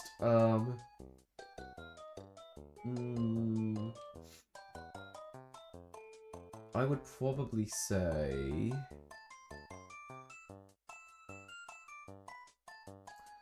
What's the area again? It's in a 40-foot line. Now, at least like this wiki actually tells me what it is in feet as well. Because I'm a fucking filthy Brit that, that doesn't use the fucking metric system sometimes. Or just uses Imperial sometimes when you feel like it. I think Bane is more useful. The only thing is people can succeed on the save, I guess. Yeah, I'll probably keep it there. It's pretty useful. Hold Person. Again, this is a single target one, so unless your intelligence is like really high, then I would probably say, I guess for any single target, I'll say it's better on someone else. But assuming you do have like pretty good thingy, I would probably say, I'll say this is core. I'll say it's only core if your intelligence is really fucking high. I guess you could if you're going like Hexblade, for example. I would probably say, or like you have like a noticeable dump stat and you can just like spec into it.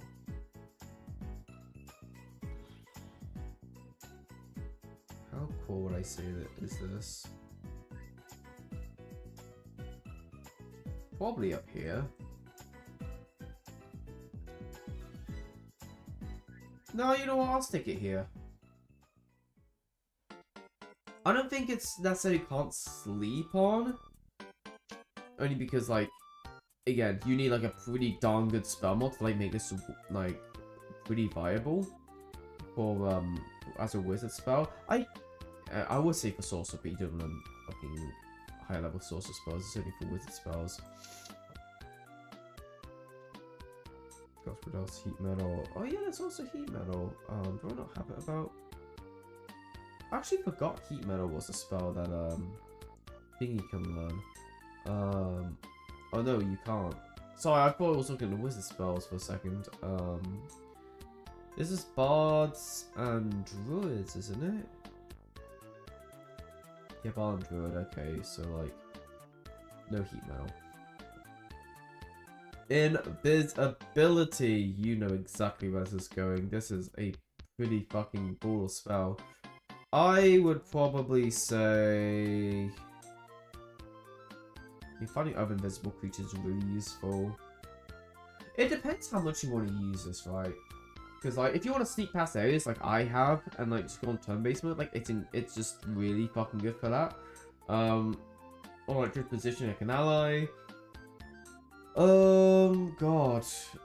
There's a lot you can do. Like, you can, like, if you're low health, you can go invisible, you can sneak past someone, you can get past, like, the big meaty skeleton guys and head to the Shadowlands. Like, just skip the crash, head to straight to Act 2. If you really want. Or, like, just find... Is there another way to Shadowlands from a crash? I don't think there is, actually.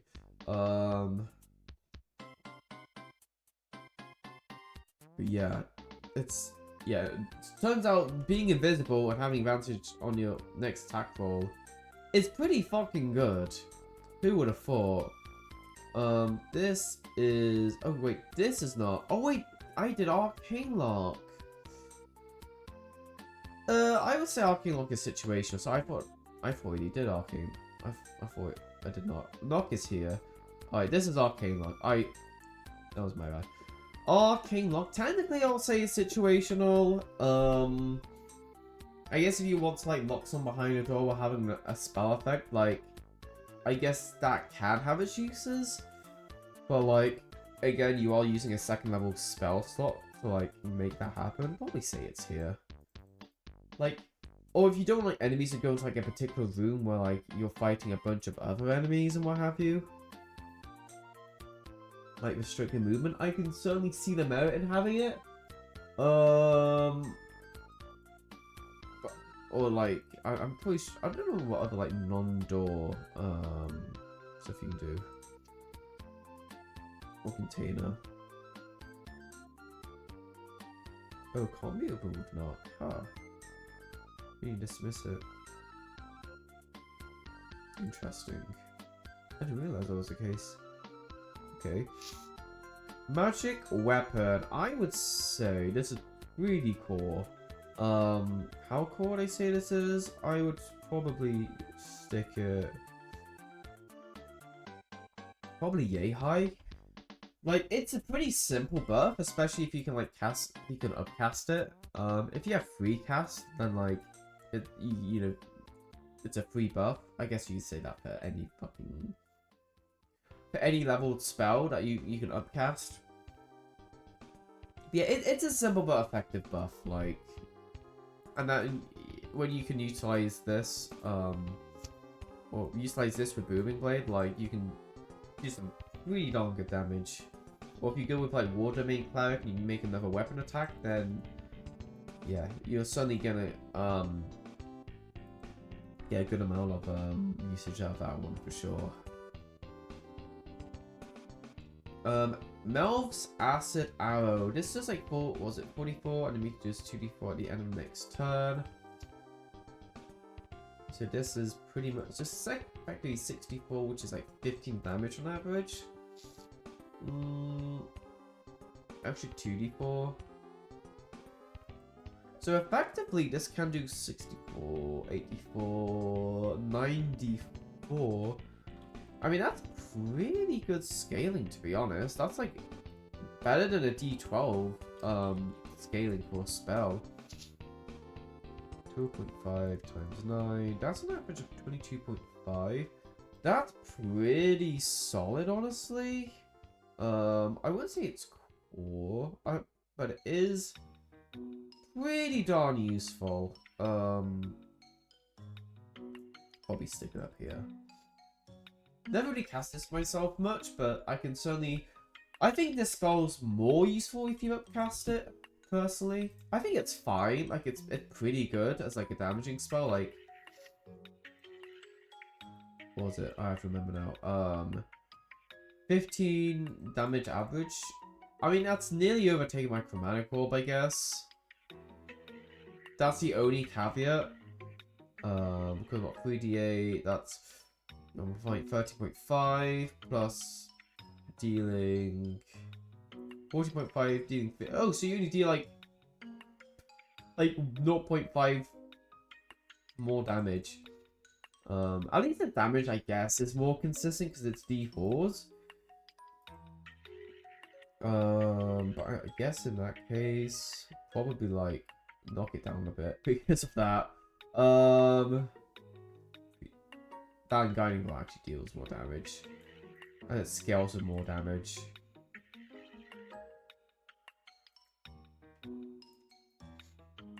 Down to GF 46, yeah, so like 3, 7, 14. It's like 1 damage off from like guiding bolt, and it's a level down. Actually, the more I think about it, the more I think about it.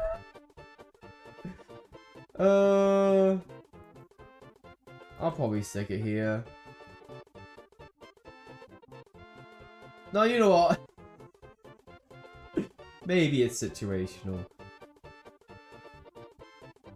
I'll probably say it's like... maybe... say... no, I'll say it's around here.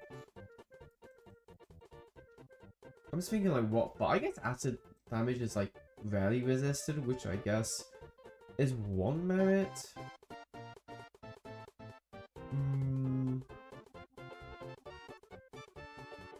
At the same time, I think this guy itself is like just a really useful spell for interaction and what have you.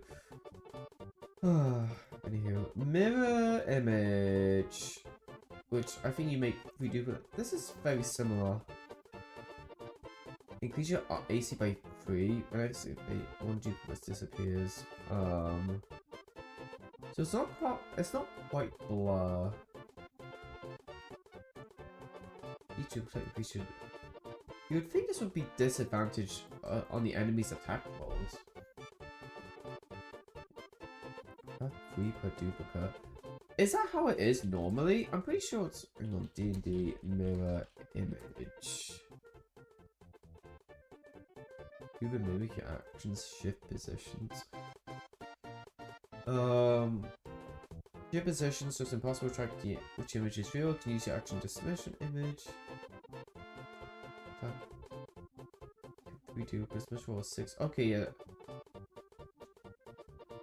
Attacker hits a duplicate destroyed. Okay, so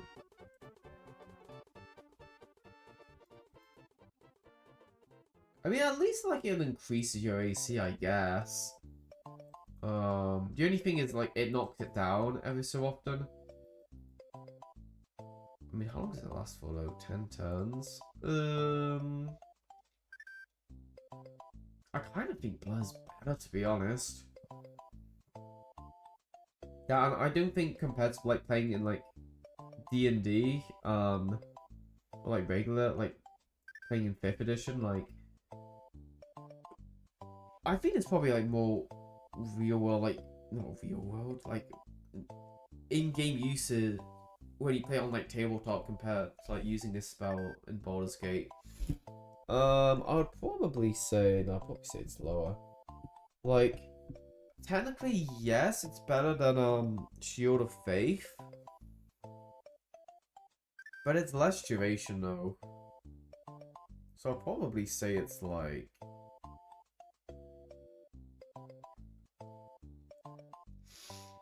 maybe around here. This just last effectively all day. You need caveats as ease concentration. At least you can use this on yourself, I guess. But yeah, I'll probably say this is like a not as good upscaled Shield of Faith. Misty Step. I would say this is pretty cool. I had this prepped quite a bit, and for good reason. Like being able to blink from one area to another as a bonus action is just really fucking useful. Is there any reason I won't say it's core?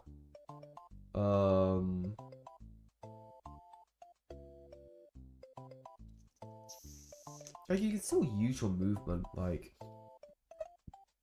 it's effectively like almost like dashing, but like dashing is a bonus action, except like you can like just blink from one area to another, like half the movement.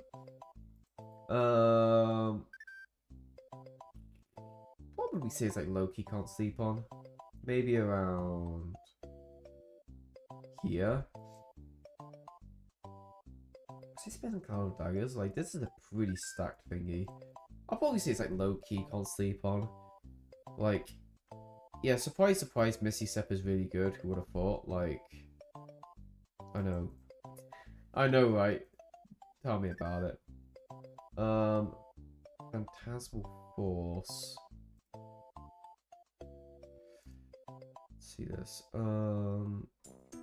Illusions, that's ideal. 26 psych damage per turn. If I don't change damage to his damage type. When the target takes damage from another source, it changes to that damage type. So technically, it can bypass resistances. And it's an intelligence save, which is like a pretty weak. I mean, it's a weak save on average for other creatures to have, so making it like a really good save to like have for a yeah, spell like that.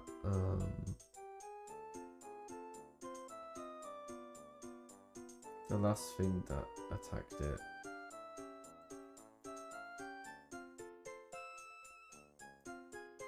Just to match that damage type.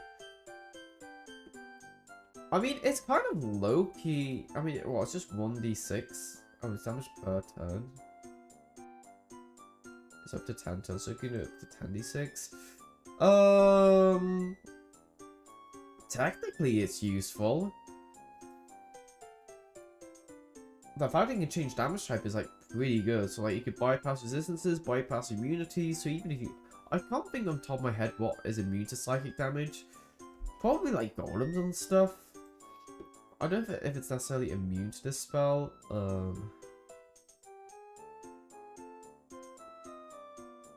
Sure. This causes the priority effect with the conditions for all the priority. Okay, I guess this is like, okay, you can kind of see what, like, I guess Ice Knife, which does piercing growth damage on target affected by Phantasmal Force. Enemies would be left with Phantasmal Force piercing. Oh, okay, so it's just like whatever's priority, or whoever hits last, I guess. It's also wizard.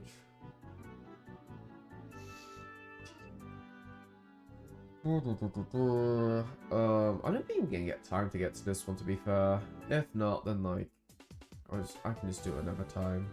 It's fine. Ray of Enfeeblement. This is like disadvantage on strength saves, I'm pretty sure. Oh, deal half the weapon attacks using strength. Like, technically situational, but like, but also kind of useful. Because what, like, say someone has like +4, what's it? straight score modifier.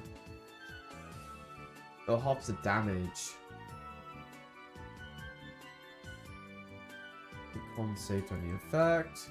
A lot of things have like pretty good cons, so like yeah, I would say it's technically situational. Probably say it's like better than Acid Arrow. But yeah, but yeah, it's if you're against something that like has a lot of strength to it and can like, you know, kick your ass, like mitigating that damage has like some medical value there. Scorching Rays. Effectively, second level magic missile, but it can miss and it deals fire damage. And deals like, I think 2d6 fire damage. Specifically. What did I say this is for? I don't think. God, my fucking nose. Just blocked the shit.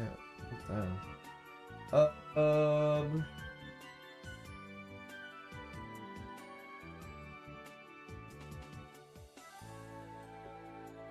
Now I'll probably say it's high and useful. Let's take a like here. Fireball's just always spammable, so and it deals a lot of damage as well. Shatter. I can't remember who says that. I think it's Narcissus says it. Wither. Such some disadvantage. Yeah, it's just within like an AoE, I'm pretty sure. 10-foot radius. It's quite a small, radius on AoE. I guess it can be kind of useful. I wouldn't put that low. I would probably say. I'll probably put a little bit higher. It is AoE, so it does make it kind of useful. I think speed retreat's useful or more useful. Probably say it's like here. I mean, what's it like? 3,800 damage on it in an AoE.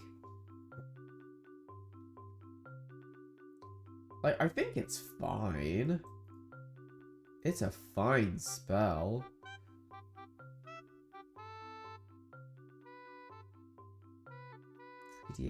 That's a pretty small AoE though.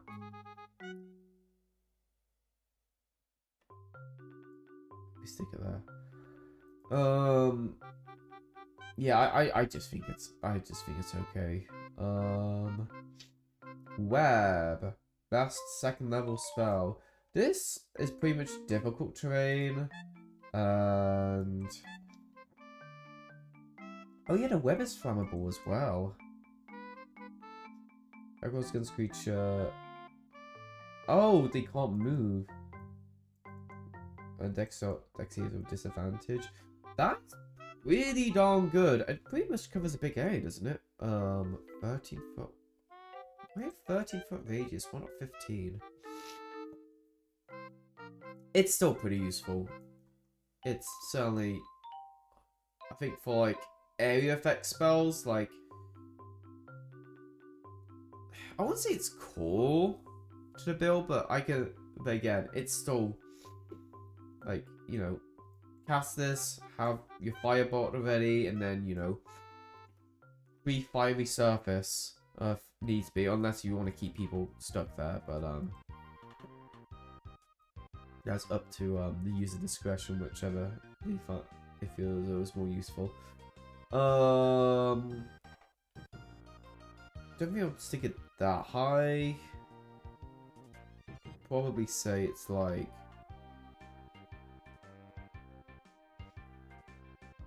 maybe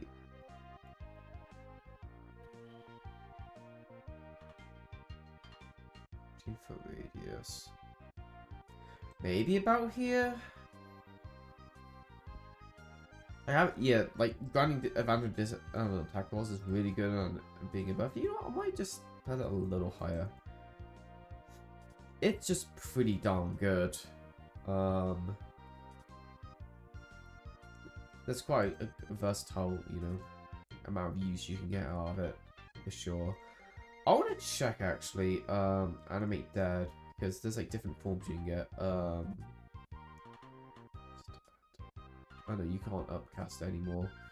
Then skeleton or zombie. Chances are you would probably want to go for three skeletons or zombies.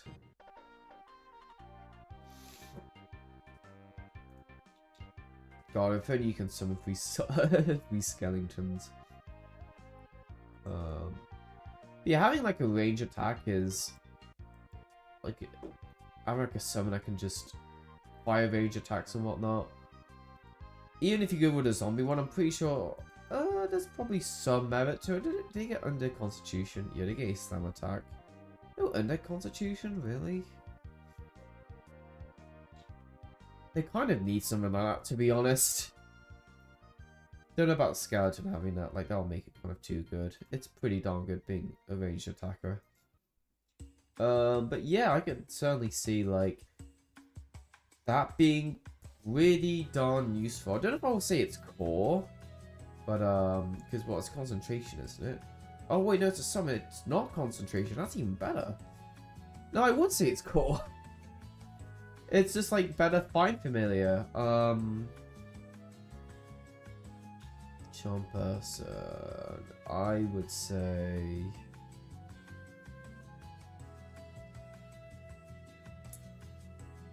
I'll just move this up a little bit.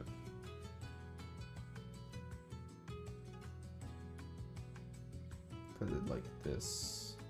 See his tools upon. Dissonant Whispers. No. Magic Weapon. Technically animate that is more value. Ray of Frost or Animate Dead. Probably. You know, the more I think about Animate Dead and how simple it is, like the more I move it up, I probably would keep it there actually. Yeah, like summoning something doesn't normally need concentration, but the fact that you can just do so and have someone fight with you just, you know, just makes, you know, it's effectively like a numbers game. Be like, you know, the odds are it just kind of stacks things in your favor just a bit more, and like casting spells like Dance Macabre, like for how high level they are and whatnot, and like just getting the value you can out of it, like yeah, you gain so much value. That spells like that. Bestow Curse. Curse creature you touch, creature but bestows disadvantage on ability checks and saving throws. This is within melee range, isn't it? Yeah. To deal additional damage to them. What? Or what with this action? Oh yeah, because there's like different types. What's a dread effect? Yeah. Additional thing, additional damage. Possibly skipping a turn is like really fucking effective. And that, and you have like, you'll very likely have the AC to definitely make this work. God, what I see this as core.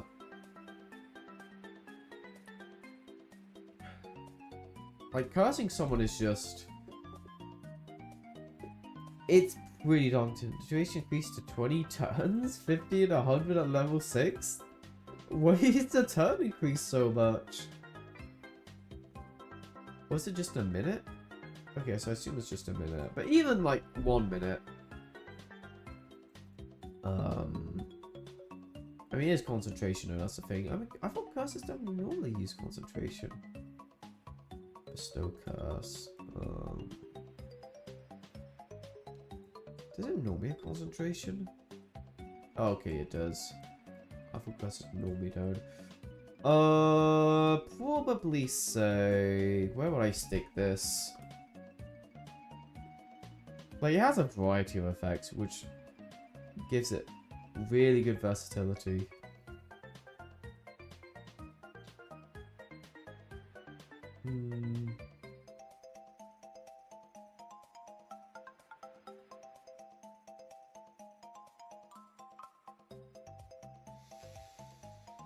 don't think I'll rate it that high though.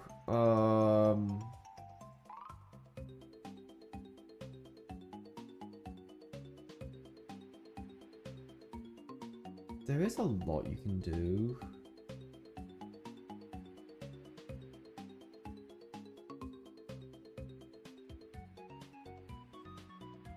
Probably stick it here.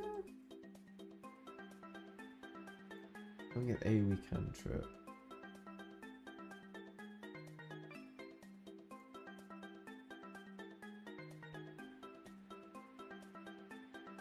God, how? Ooh, it's tricky. I think there's more benefit to this than enhanceability. I'm gonna check the range of enhanceability. I mean, you're using it on an ally anyway. Guess that's the thing. Shadow Blade. I would probably say this is like maybe one higher. Like what? I would not say this is core. I know I think about it, like maybe I might move some of these down. I don't know if I would really put false life that high. Vicious Mockery just really good for, like, you know, the disadvantage of it, attack rolls. Probably say this is still really useful. I think it falls off because, like, as someone you just don't get a whole lot of does not get a whole lot of health. But it's still fun to just summon a little guy that can, like, just summon combat.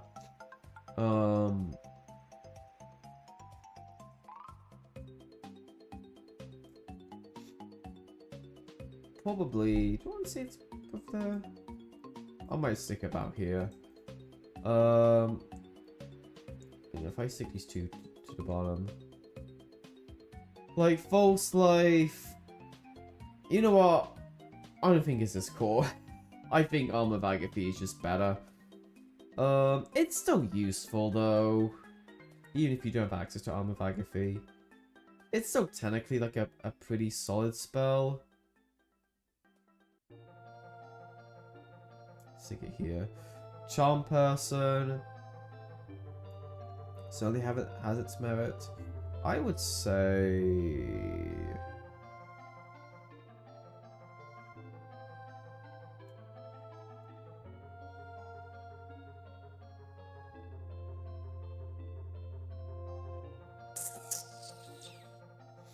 hey, it looks like a face almost.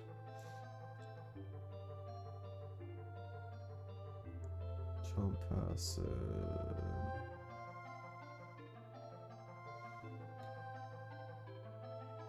You can use Charm Person and that's someone you can use in dialogue, can't you? I think you can.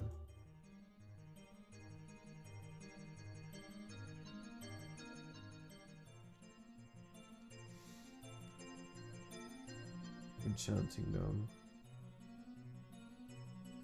Oh, you bloody well enchanting me, you lid.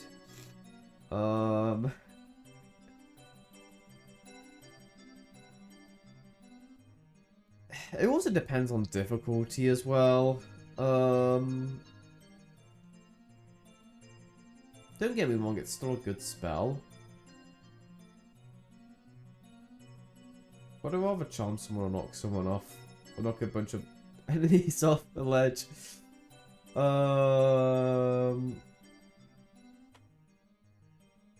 I'll probably put it here. Maybe, okay, actually maybe here was like the right play. One up, maybe. Yeah, I'll probably stick it there. This is... Which spell is this? Blink. Oh, yeah.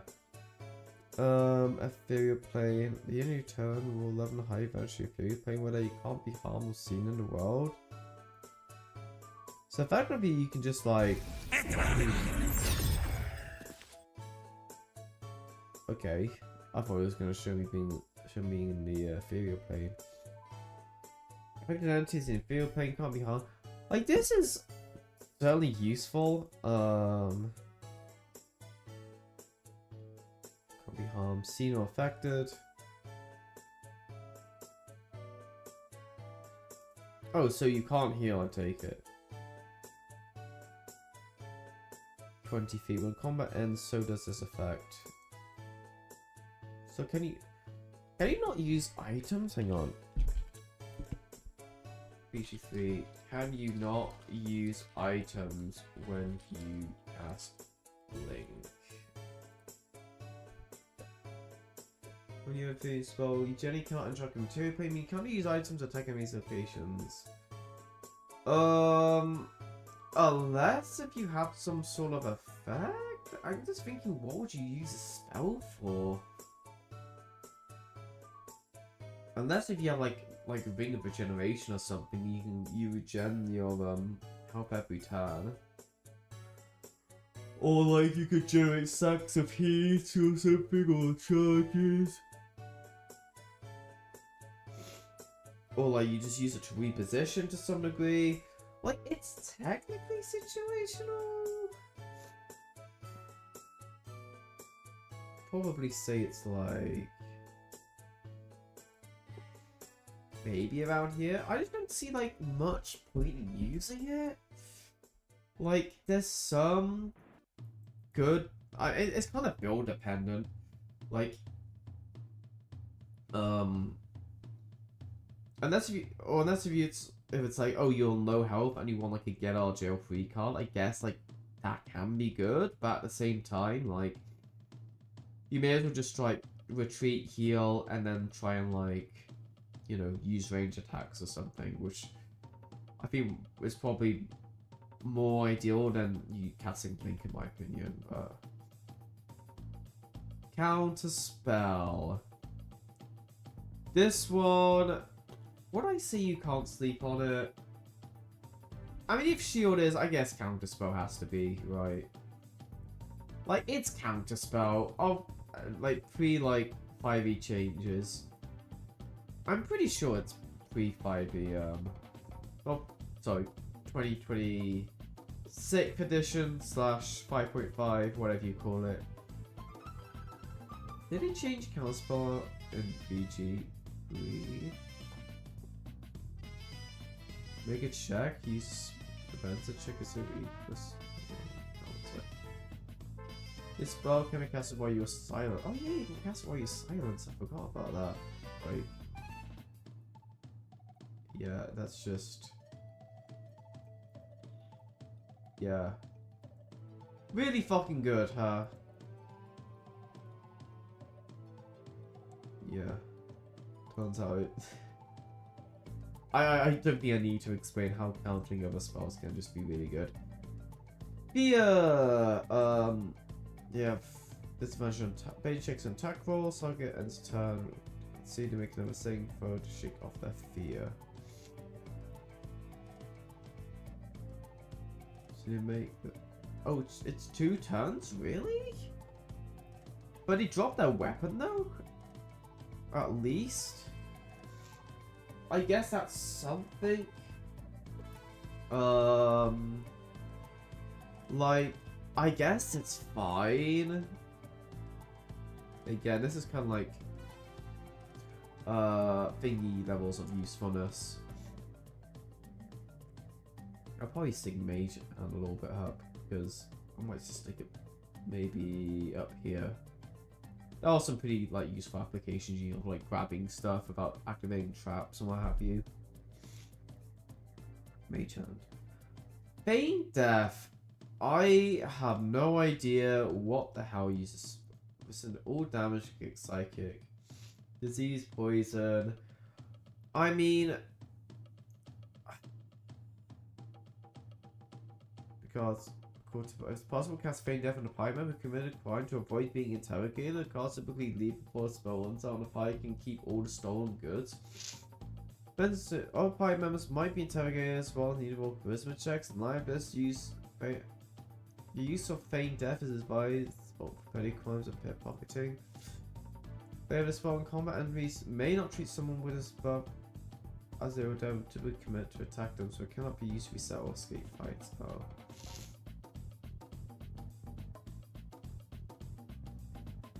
does not appear to have magic limitations. Okay, so this is like, it's technically, yeah, it's like here. Maybe. I guess if you want to get away with pickpocketing, I guess you kind of have it out, you know? I guess if you use this purely as like, hey, I want to commit petty theft and get away with it, I guess, like, there's a use. But yeah, resistance to damage is, like, fine, but, like, what else would you use this for, though? Like, I might just stick Chill Touch up higher, actually.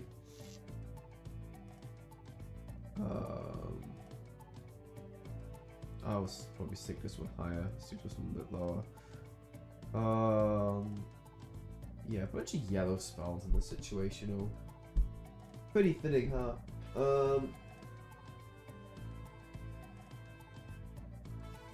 I mean, even like this is like more useful.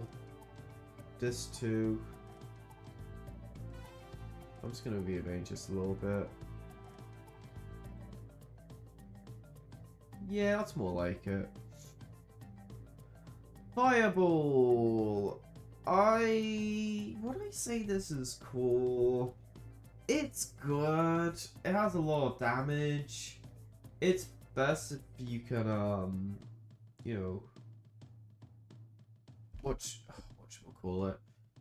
Again, I guess the same you can say with any spell, right? It depends on your spell model or not. I mean, it's an AoE. It's pretty good. I don't think I cast this myself, but I can certainly see the merit in doing so. I think like buffing your own. Nah, I think this is probably better. Maybe about there. I think having your own guy is just. It's always pretty good, especially as you just use concentration. Fireball's fireball though. Probably here. I still think whole person, but these two are just pretty useful, especially given their other spell slots. And then you could use this on more allies when you upcast it as well. So there's that too. Only a few more to go actually. Sea invisibility. Definition of situational.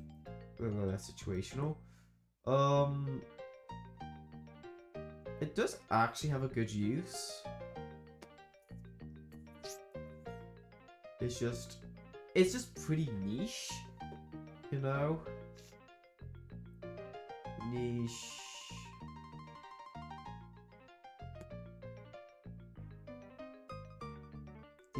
These have at least niche applications. I might just stick Chill Touch a bit higher.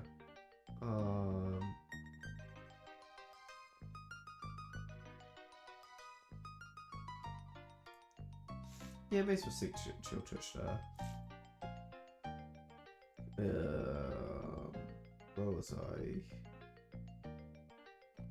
See visibility.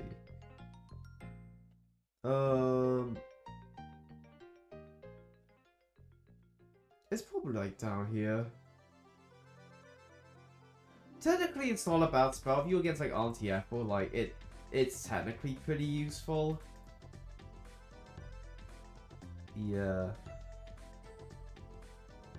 You probably get more use out of this spell. Or this one. Maybe these two.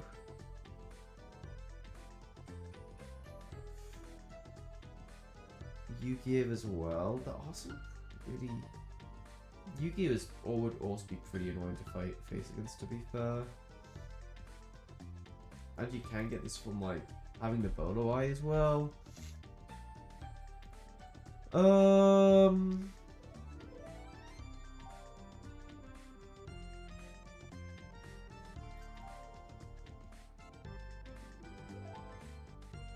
probably put it there. I don't think I'll put any higher. This one's gauges form. Fancy context is strength saves. Be able to attack, cast spells or talk. So like this is good for like getaways. It's kind of like the vampire's misty escape, like with Cazador and whatnot. I will probably say, I mean, it's situational, but like these are almost the yeah, this is more or less the same whatchamacallit picture.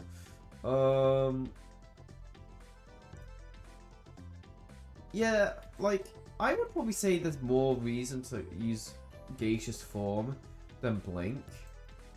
I guess it depends on the fight, right? Because like if you're against like a strong spellcaster, you probably want to cast Blink. Well, Gaseous Form, you'd probably still be affected by the spells. It's just better against like physical enemies, like the goblins and just any like fighters. I guess like the Githyanki monks as well. I guess some of them, because some of them can cast Fireball and what have you. So it kind of varies. Since Ben's like Flame, probably say Inflict Wounds is better actually. Yeah, probably say that there. Aegis Form.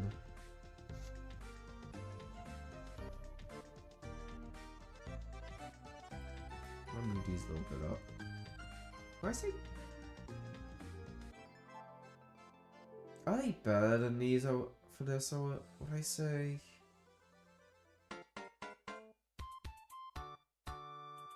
There's a more diverse application, I guess. Oops. Yeah. Actually, no. Probably about here.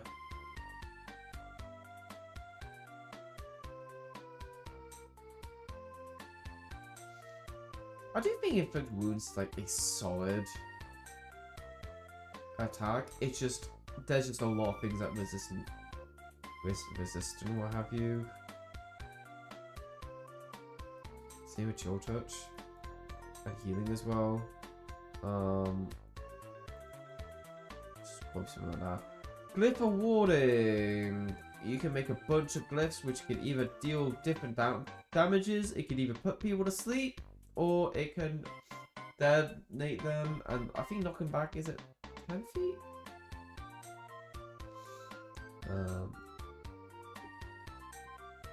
Push back. What's a knockback? 20 feet. That's still really darn good. Like, yeah, this is just a good spell for like versatility. Like, I've used this a handful of times, not that many, but I can certainly see why you'd want to use this. Don't think it's that high though. Right, I might stick at one above web. Yeah, I'm pretty happy with that. Why did I say this any higher?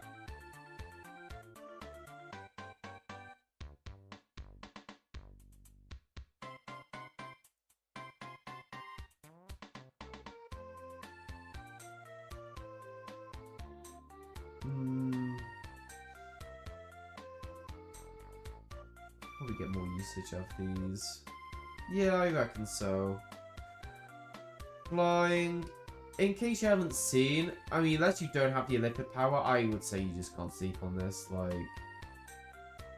I mean, when you get this with Wizard, you don't get third level spells until. If you followed my leveling order, technically not until 7th level. And that's if you go for all casters, you get this at level 5. Full fit. 5th level. Yeah, flying is just really fucking good. I'll probably stick it like here.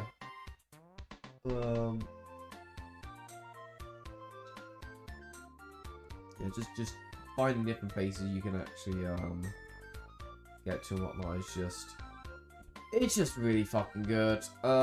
Haste. I don't think I cast this spell, but I can see the use of it. +2 AC, advantage on deck saves, and movement speed is doubled, and can take an additional action, but you become lethargic after, which is Can't move or take actions, bonus actions, or reactions. But it's only for one turn at least. But I think like the pros absolutely outweigh the cons. No, you know what? I say you can't sleep on this. I stepped on it. I don't think you should. Like, this is really fucking good. Yeah, like an additional action. So like, hey, do you want to cast Eldritch Blast as well as Booming Blade, or do you want to cast a leveled spell? Cast from like Fireball and then go into a I mean, I guess it's like an action. Like, I don't know if the cantrip and leveled spell rule would still apply to haste. I would probably say I might just stick with Cloud Daggers, to be honest. Like, why the fuck did I not use this spell? I knew how good it is. I just never thought to actually use. I never like thought like, okay, I want to use it in this fight. It's always something else I've always decided to use, but damn. I wish I used this. Oh yeah. That's a game exclusive spell, one is. I believe the next one is Hypnotic Pattern. It is. It's not this though. Let me just check what the actual thing is.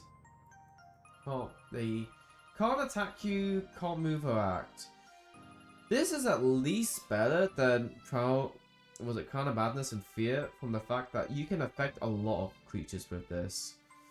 So technically, yes, it's situational, but at least it hits like in a 30-foot radius. Can't move, take actions, bonus action, reactions. Like, a lot can happen in 2 moves, to be honest. Like, this is pretty fucking cool. Like, I wouldn't say you can't sleep on it. I think if it was like, if it lasts for up to 1 minute, is it concentration? I think it is. Yeah. If it lasts up to 1 minute, I would say you can't sleep on it. But I would still say it's pretty darn useful either way. I'd probably say it's like maybe this or Sanctuary. The only thing is people can save against this, which can nullify it. That is the only caveat. I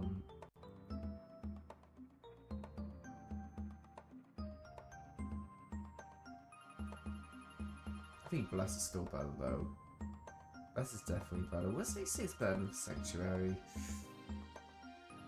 No, I think you can get more bonus out of Sanctuary. I think it can be better the longer the you get more value out of it the longer the combat goes, I think. So yeah, I think it's in a pretty high spot. I think it's deserving of it. Lightning Bolt, probably around here. Line 86 lightning damage. Not as flexible compared to Firebolt, but like if you can hit a lot of things in a line, like you can do like a you know, a pretty schnasty amount of damage, especially for like the area it is. But yeah, I reckon it's, yeah, I think it's fine. It's a fine spell. Then only a few more to go now. The move cast. Again, this is pretty yeah, pretty situational.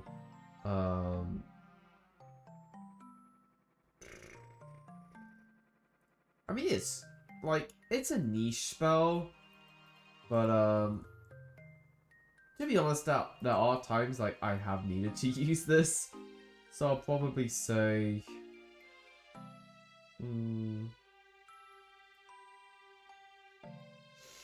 God, there have been curses where I have just needed to use it.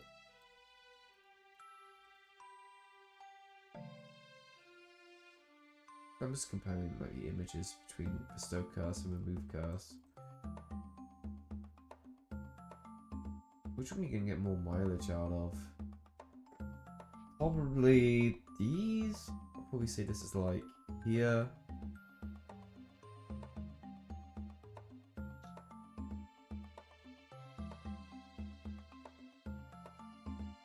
Yeah, I think that's about right. I do think this is like held back because of short rest, I will say. I should probably do that one towards the end. Even if it does have some good uses. I think with this one you need on turn-based mode in order to like not waste it. Which was this? Protection from energy. Resistance. You give resistance acid, cold, fire, lightning, or thunder damage. For how long? So if I want acid. Is this for however long I want?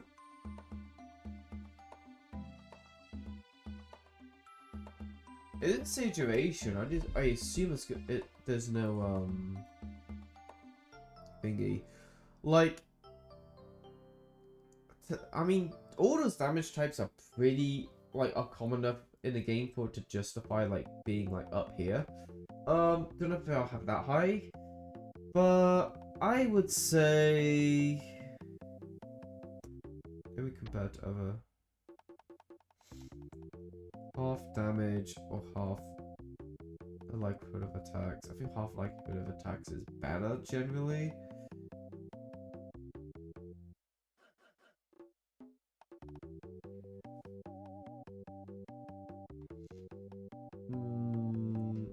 Just move this one a bit more down.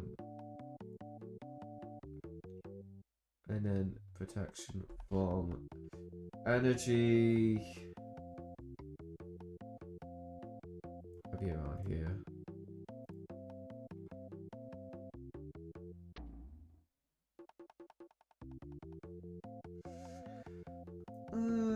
I think it's more than detect faults, to be honest. Maybe around here.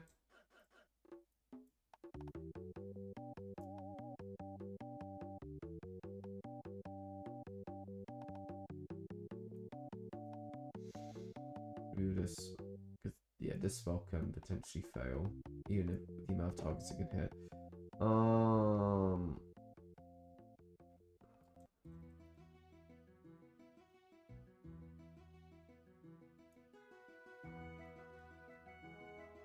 Something like that. I reckon. Oh damn! Only like a few more to go. Sleet Storm. Actually, Sleet Storm in a second. I was gonna say my overall thing of it. Overall, can be useful. Has different applications for it. Using the Hells, using the fight against Answer, using the Swamp, void acid damage and poison. What deals cold damage? I think Myrmidons do cold damage. There's quite a few useful applications for this, absolutely. I'm now thinking it's worth being this high, because yeah, half the attacks on specific things, half the attacks on specific damage. What we say it's like this.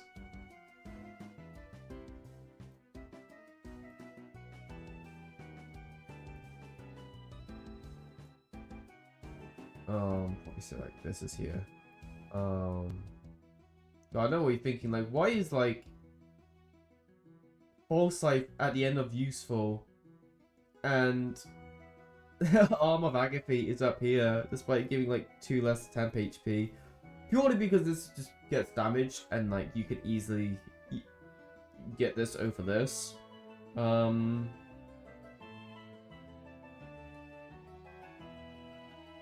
Although you can upscale it though, that's the thing. 714.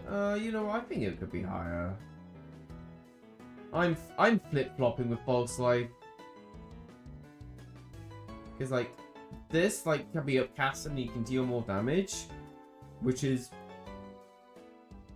pretty darn useful. Like if you take a single point of damage every single time with this, like you can just stack damage like just absolutely for free, especially if you have like ways of damage mitigation. Not mitigation, but damage reduction. False Life though, no, I think this is more use. yeah, I'm happy with that. I think that's reasonable. Okay, anyway, now we get on to Sleet Storm. What was it? Or to maintain concentration. Difficult trade. Oh yeah, because if you slip, you fucking lose your action, which I think is kind of bullshit. Stop Fake Sanctuary. Huh. I mean, really?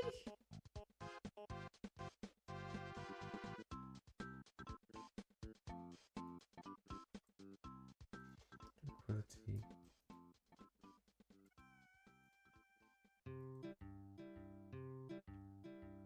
Yeah, because Sanctuary doesn't use concentration. I was gonna say.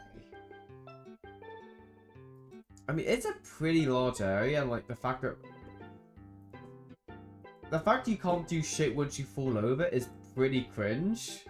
On one hand, I kind of get it. Like, if you surprisingly fall, like, sure, I could see that, like, going over, like, the course of a few seconds. But, like, if you take a single step and then fall, then, like, I mean, you could say that for, like, reactions. Like, you just can't take reactions. Because, like, you slipped on your ass.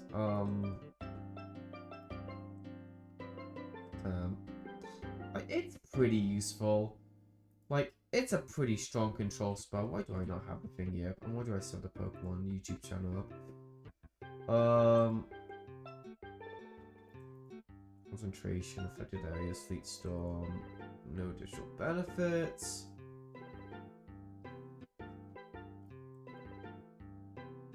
Faster movement. Oh yeah, yes, it's difficult terrain and it's slippy. Like, it's a pretty fucking good crowd control effect, and that's for ages as well.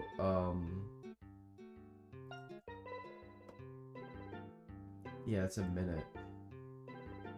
So, like, I would probably say you can't sleep on this, like... Yeah, like, low-key, like... I don't know why this isn't pink as well and not blue. Like, it's ice. Like, why is this not ice color? Like, why is it not... Like, why is it not this color? This just makes sense. I don't know. It's a weird one. Yeah.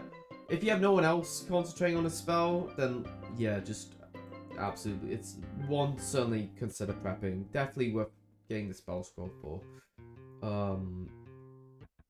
Yeah, we're nearly there. Slow. What was it? You reduce the AC. You reduce armor class and dex save. So effectively, God, I stacked this spell in the fight, which I didn't fucking get because I didn't transition the thing against Gortash, which is so cringe.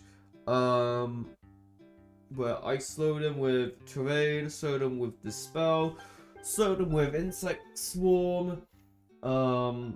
There's like 3 instances of slow, and I'm pretty sure they all stuck because that all counts like different things. One's like a debuff, like targeting a specific creature. The other one is on the floor. The other one's in the air. Effect. So yeah, this spell I got a lot of fucking action.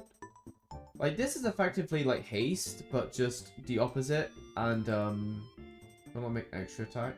Like, this is like an insanely good debuff.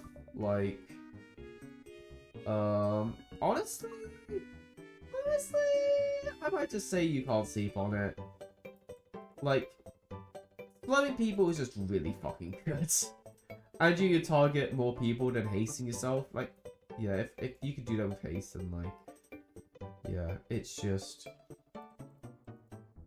so fucking good. Would I say it's buff hex? Probably.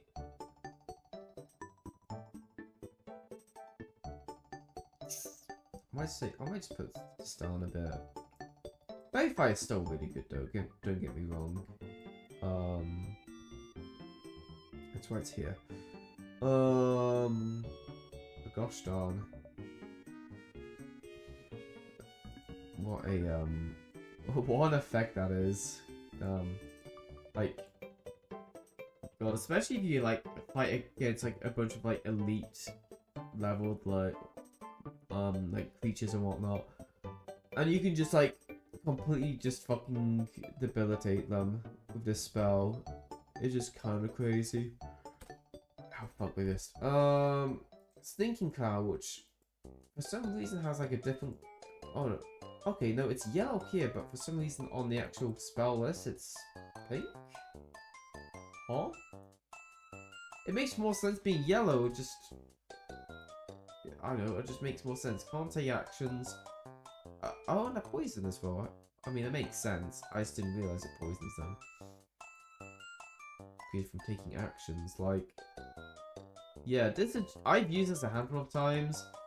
And yeah, this spell is very fucking good. Absolutely worth preparing. Would I say this is a core spell? No, this can't sleep spell. Only thing is it's a con save. Which a lot of people tend to have pretty good constitution saves. But like, it's kind of like a fraction of what it could do with like Hypnotic Pattern. Obviously it can still move, it can still take bonus actions, still take reactions. This is really good if you can like cast like Sleet Storm with it, or like Sleet Storm or Web, or any other like spells like that. That can like either impede movement or stop movement altogether. Honestly, probably can't sleep on this spell. Like, making people like not take actions is just really good. Yeah, I think it's worth preparing, in my opinion. Especially as an AoE as well. Definitely worth taking. And then finally, not to end on a bit of a party pooper moment, but Payment Touch, unsurprisingly, it just fucking sucks. Like, yeah, like, dealing, what was it? It's 3d8, dealing like a fucking abysmal damage as a 3rd level melee spell, when you could upcast Inflict Wounds to deal 5d10 necrotic damage in comparison, and you only heal half. From Vampiric Touch, which is like, if you're dealing 14 damage on average, you're only healing 7, which is fuck all. It's either give it like okay damage, but heal a ton from it, or give it a shitload of damage and just heal half from it. I think probably should be the latter. But yeah, I mean, it's a 3rd level spell. It's just shit. It's like, why? How does this and this deal 8d6 fucking damage in an area, and this deals 3d8? Like, you're actually trolling. You are trolling me. Like, if this was a 1st level spell, I would probably say it's useful. Like, okay, like you can like upcast it. Like, you can gain like more healing. Like, I can see like the merit in that. I don't know if I would say it's core. I don't think I would. Like, maybe in some circumstances you might say it's useful. But the fact is just so high for what it is, and you just get so little.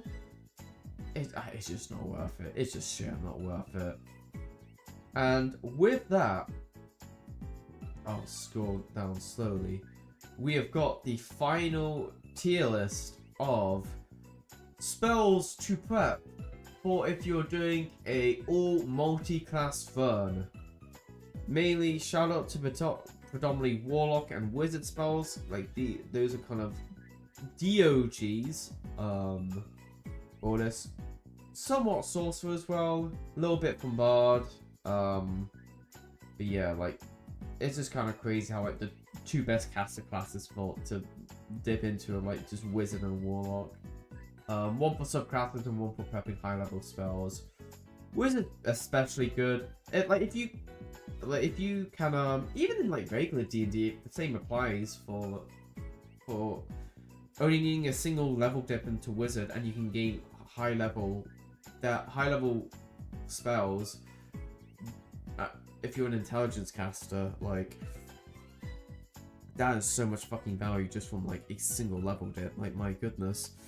And then like gaining a surplus from Warlock is just, again, really fucking useful.